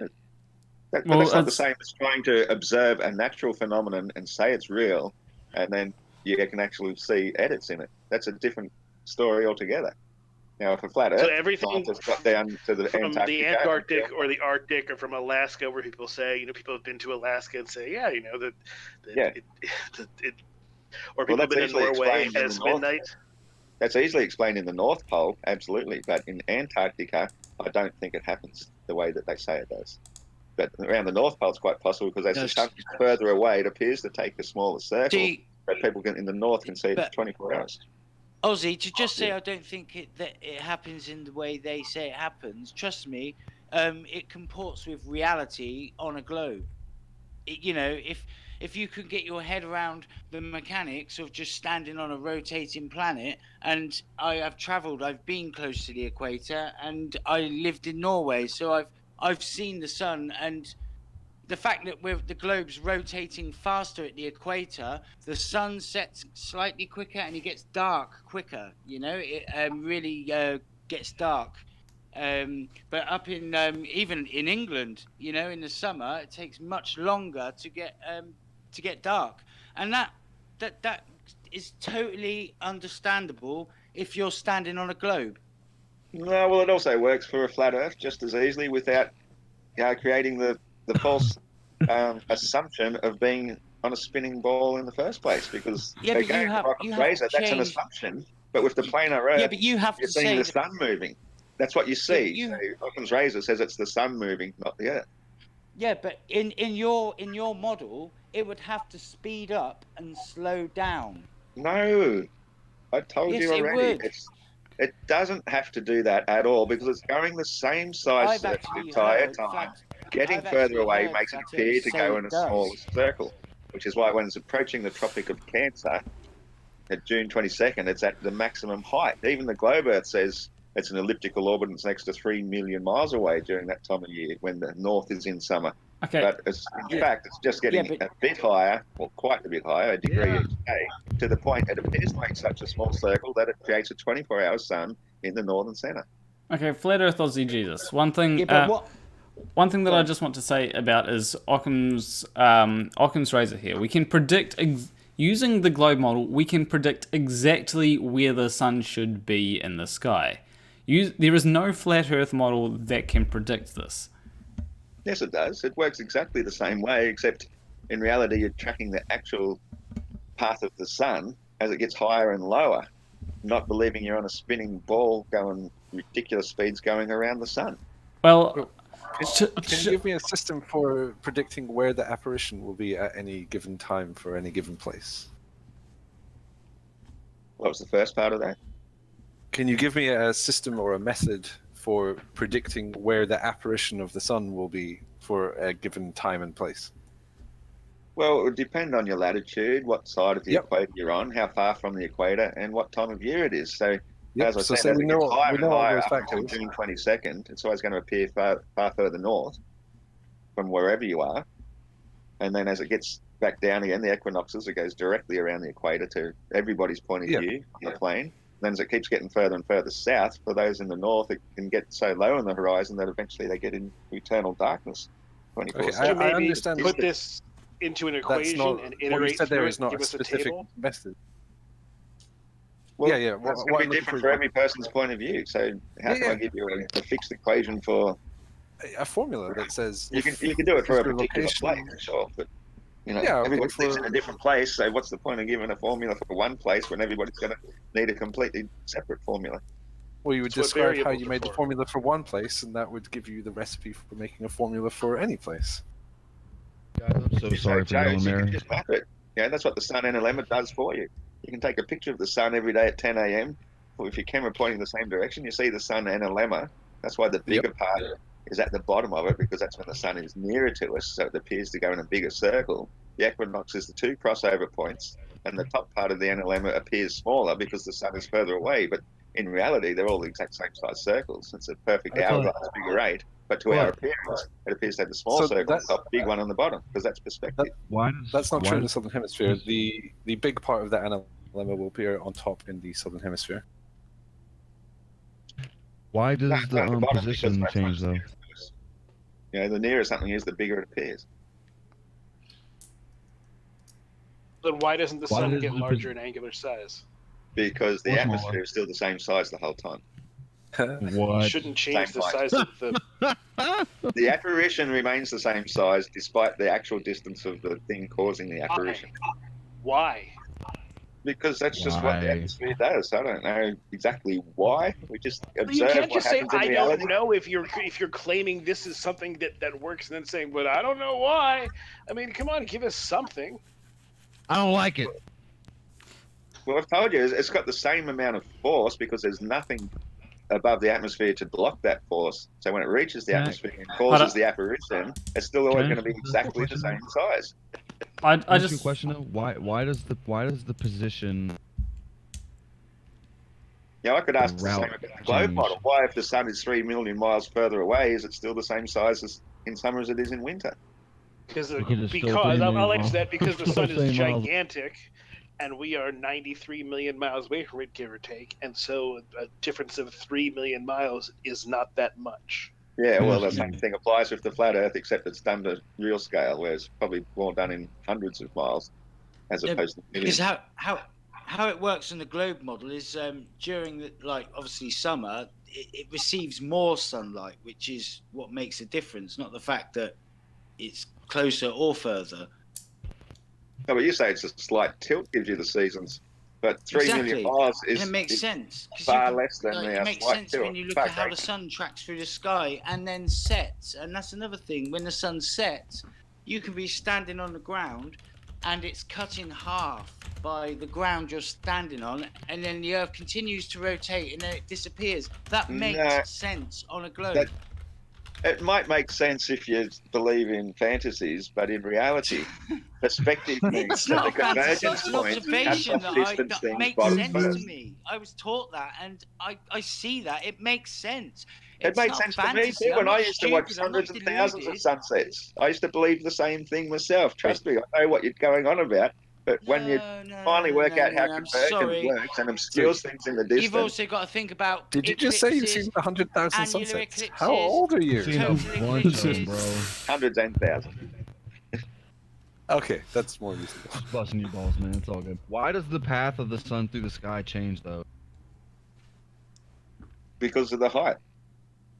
The higher it gets, the further north it appears to go, and so it'll appear to go from the south here in a far Is this lower the sun arc or the across sky. apparition? You need to really make this clear because you're talking about two different things here. You have an apparition and you have the sun itself. And I need to be sure, based on your model, what you're talking about here. When we're talking about the sun itself, the apparition is always the same height. So I know that's why it gets tricky to explain it just in words. Does everyone have their own apparition? Because obviously everyone has their own apparition. Yes. You go to the beach and watch the sun setting over the water. You will see a line of the sun coming to your feet. The other person sees a line of the sun coming to their feet. You don't see the line of the sun going to the other person's feet, do you? You're seeing your own. Somebody standing next to you is looking at a different apparition? Yeah. Well, not next to you, but say they're standing a mile away. So when does it part? How big's the apparition? You know, I mean, How far do you have to be your to see a eyes different are apparition? still looking you could be moving, but your eyes are still fixed on the same thing. So when does it become your own apparition each? Well, it's always your own apparition, but it's still going to be pretty much the exact same one unless you're like thousands of miles apart. No, see that just. The I just person don't standing buy next that. to you does see a different I think we're just looking at the Just sun slightly. as it is. But the fact you can't look at it, but In his defense, there are optical effects that kind of work how he described, for example, a rainbow. I know. Is Sure. unique to I your know. point of view. I No, well, because I know what I'm we talking see about. the sun I know after it's it's great. set. Oh, he knows what he's talking about. Yeah, I know that the sun only appears to the viewer as they view it through the atmosphere. So if somebody's looking through a completely different part of the atmosphere, 1,000 miles away, they're going to see a different apparition through a completely different part of the atmosphere. It's still the same source creating it. It'll still look exactly the same sun, but it's going to actually appear in two completely different places. And so is this the nearer you are- almost like it's rainbow looks a different if lens you're looking at it flare from a different from... location. Why does the sun not look different if you're looking at it from a different location? because it's still really far away, and you're still looking up at the same thing. Oh, it's far away now. Yeah. There's is far far away, away. and then there's far away. But it's not 93 million miles away. That's ridiculous. Can I just say something or ask a question? Sorry. Of you know, course. you get those apps on your phone where you can track any celestial body, including the sun, right?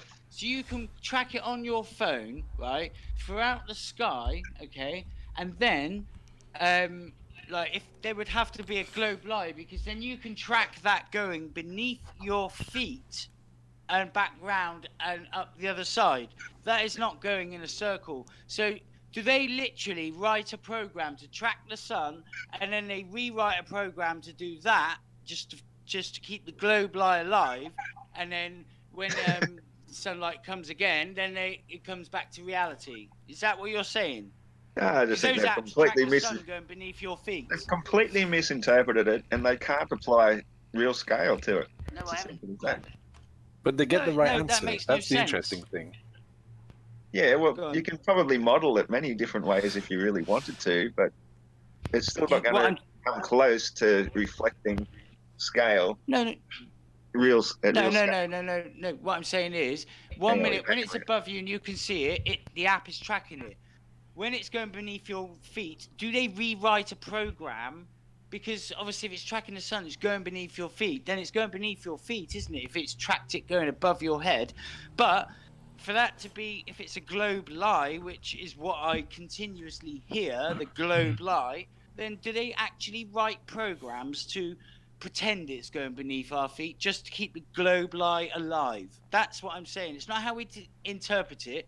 That's what's happening on these apps. It's going above our heads, it tracks it. It's going beneath our feet, which I believe it is. We track it. You're telling us that isn't happening. So I also want to just ask something.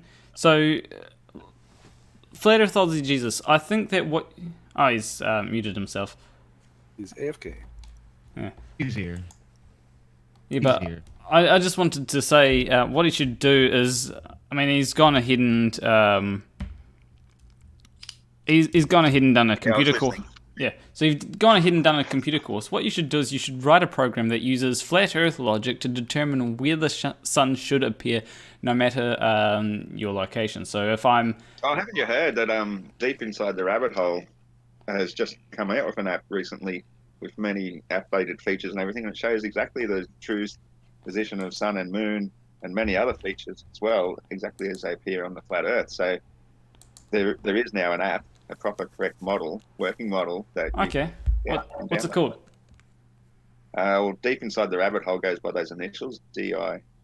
Is it on the place? Is it on the Google Play Store? Yeah. Okay. So if I just search DIRTH Dearth. DITRH, yeah. That was deep in rabbit, though. Deep inside rabbit, though. DITRH. Okay.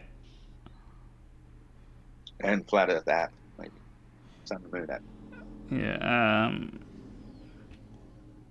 I haven't got it myself because I think it costs, but it is available.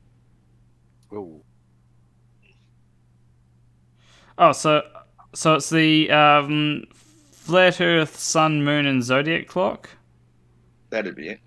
Yeah, I'm not paying $4.99 for that, sorry. Is that how much it is? Oh, maybe I will. Only $5. That's... You got Flat Earthers always trying to make some money on bullshit. Yeah, after you got all those super chats too, you cheap bastard. If it's working Flat Earth model, surely that's something worth spreading. It's definitely a business. Working for free every day. I mean, I can easily create something that I wouldn't charge for when it comes to the globe model. So I can look at a geocentric model for free too. Yeah. Yeah, well, that's fine. I'm just saying there is an app available if you're that way inclined, for those. I'm not that way inclined. To make a bit of money out of it, so I see nothing wrong with charging money for something you put a lot of time and effort into. It wouldn't make sense to me because it wouldn't work. Or I would if say it worked, charge money it for would the be app, based sure, on the but at least globe put out model the to work. equations.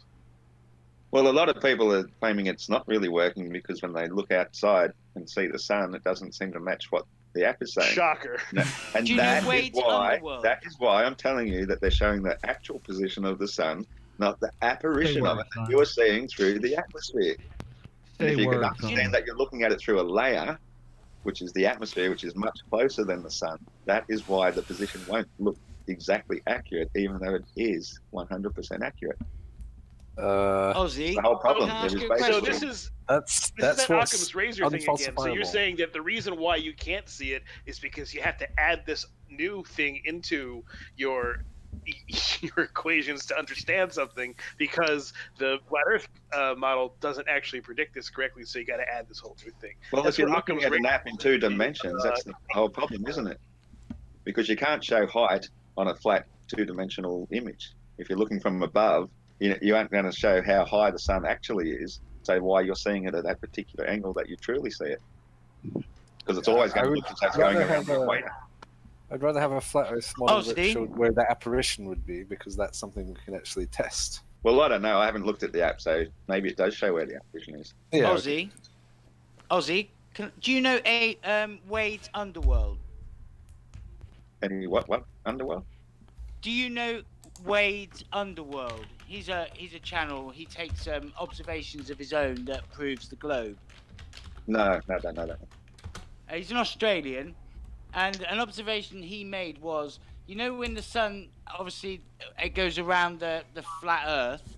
Yeah. Well, during a certain time of year in Australia, and you're in Australia, so you can make this observation, the sun rises and sets in a completely opposite path to anything seen on any flat Earth model, and it doesn't make sense because it actually goes off the plane.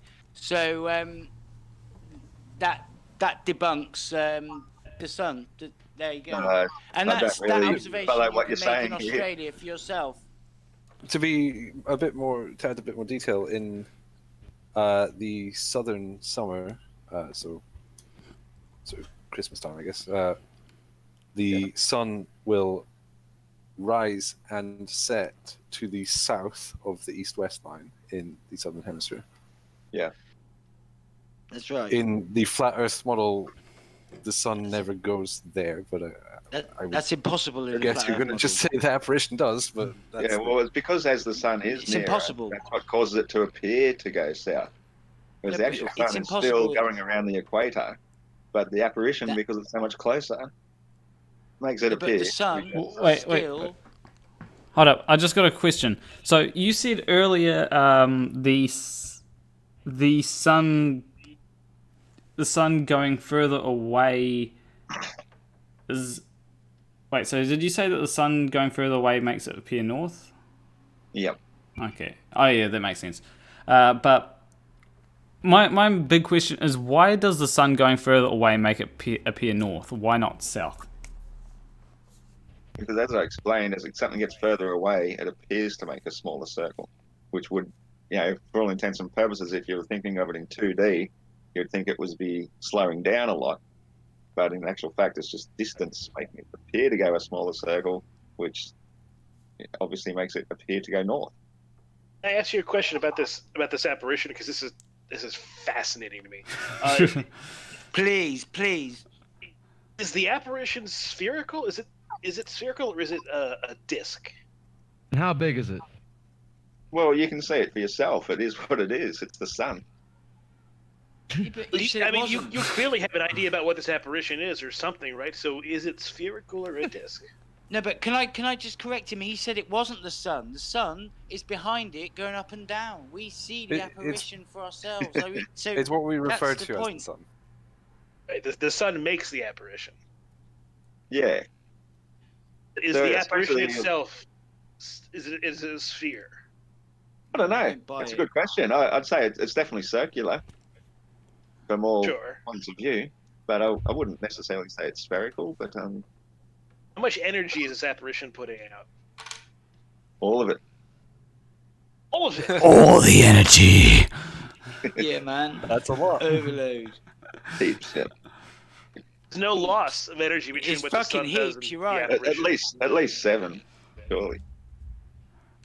One thing that 7. But everybody sees a different apparition, but that apparition has. Well, that is why you can get extended daylight hours in different places with the same one single sun, which should technically only Everyone be 12 sees hours a different of sunlight. apparition, but all of the energy is coming from the apparition. So there's multiple apparitions putting out a whole bunch of energy. Yeah. What happens with solar panels? Do they receive energy from the apparition or the actual sun itself? Do they have their own apparitions? Is it just apparitions everywhere, and you just or do you just observe your own apparition? The power of the atmosphere, the power of the being air. fucking haunted. Now, in one particular book I read called The Essene Gospel of Peace says that the air is an angel, and so is water, and so is sunlight. And so you're talking about the interaction of powerful angels. That means nothing, though. They're just words. That explains everything. It means nothing. So, from a spiritual point of view, it actually becomes very meaningful. And there's some bad wizards, and they have to play Quidditch. So there's a lot of. That's a great. That's a great book, honestly. I've actually got. Did you know that they made it's a few? Called Lord of the Rings. I've read Lord of the Rings, but I've never read any Harry Potter. What about the movies? I've got the movies. All 3 of the movies. I haven't watched Harry Potter. I've seen bits and pieces of Harry Potter, but didn't get into it. Dude, you have to watch Harry Potter, bro. Nah. Did you see that movie where they go to through the wardrobe, and I think it's called Narnia. No. The Lion, the Witch, and the Wardrobe. It's Narnia. No, it's that other one. I think it's Star Wars. Glorfia? There are 2 apparitions in that movie. But I do watched that many movies lately, to be honest. Space Station. I do need to end up soon, but I just want to actually ask Flat Earth Aussie Jesus something that apparently, and I need to verify this because it's something that's apparently Australia has actually banned. Apparently New Zealand hasn't banned nuclear energy, but apparently Australia has, or at least that's what people were saying. So do you know if they have? No, don't know anything about it, to be honest. dubious as to whether nuclear energy is what they say it is too. I think it's still just creating a normal electrical generator by heating water, electrical steam turbine, and they're just using a different source to create the heat, but they're not actually splitting atoms and creating Maybe a nuclear source. nuclear explosion. Yeah. Those nuclear bombs that were dropped on Japan, they were just... What? They could have just been high megaton, explosives. How would you make a high megaton explosive that would fit on a plane? Extra dynamite, I don't know. I'm not a bomb expert either. I'm not a I'm just Australian curious because there has been a lot of question about nuclear power, and I haven't gone into it myself. I'm not interested in it. That's not my specialty, so you'll have to ask someone else about it. Robert Legere III had something that he wanted to say. Everyone was talking over him. Let him. Oh.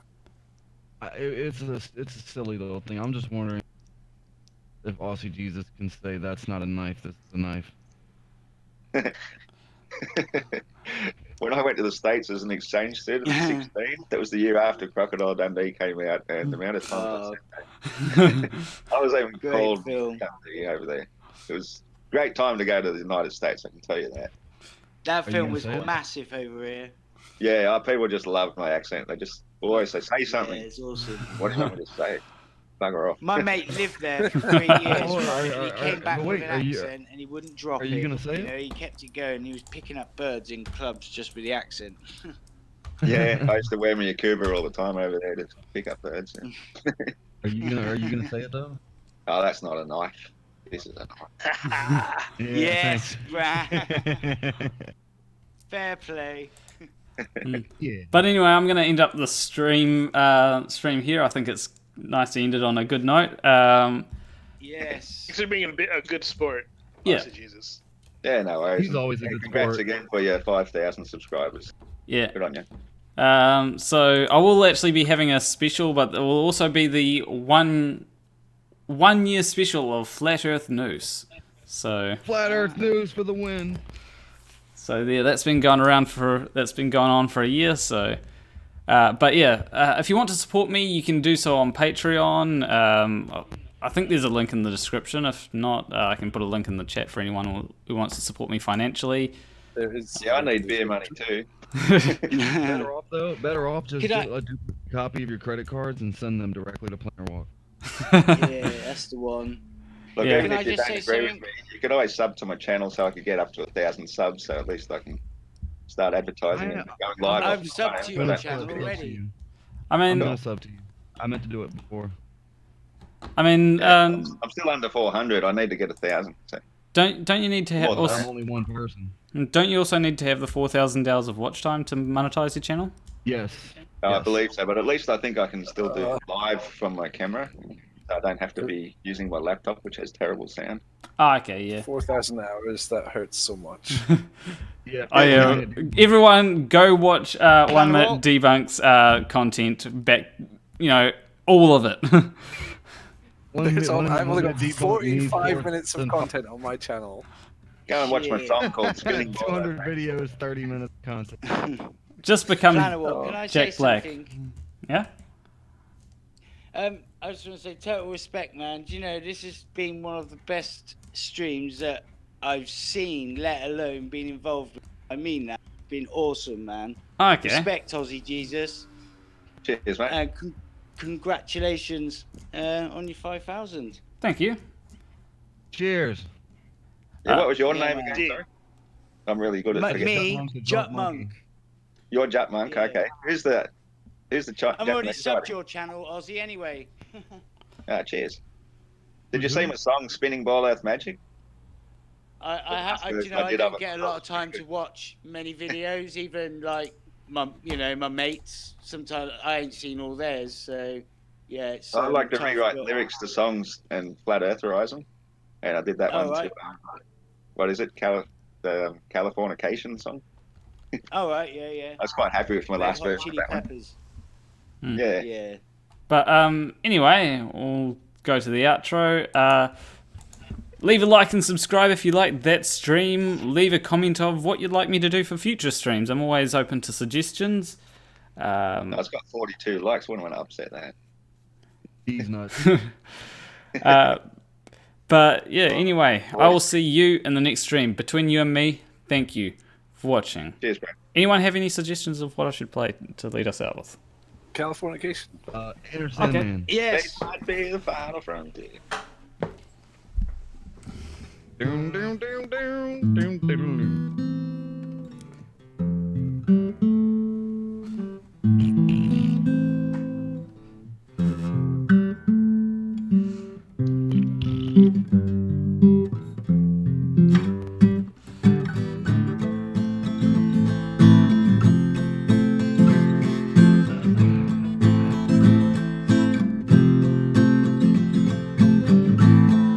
Heliocentric sun worship, Masonic illumination.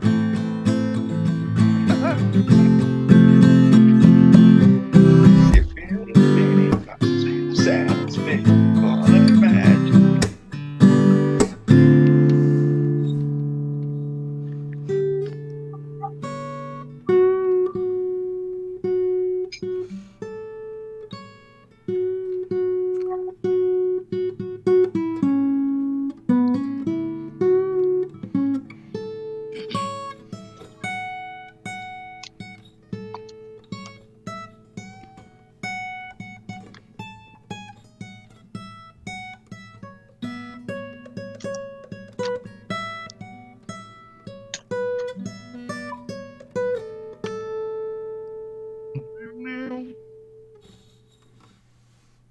Bye, everyone.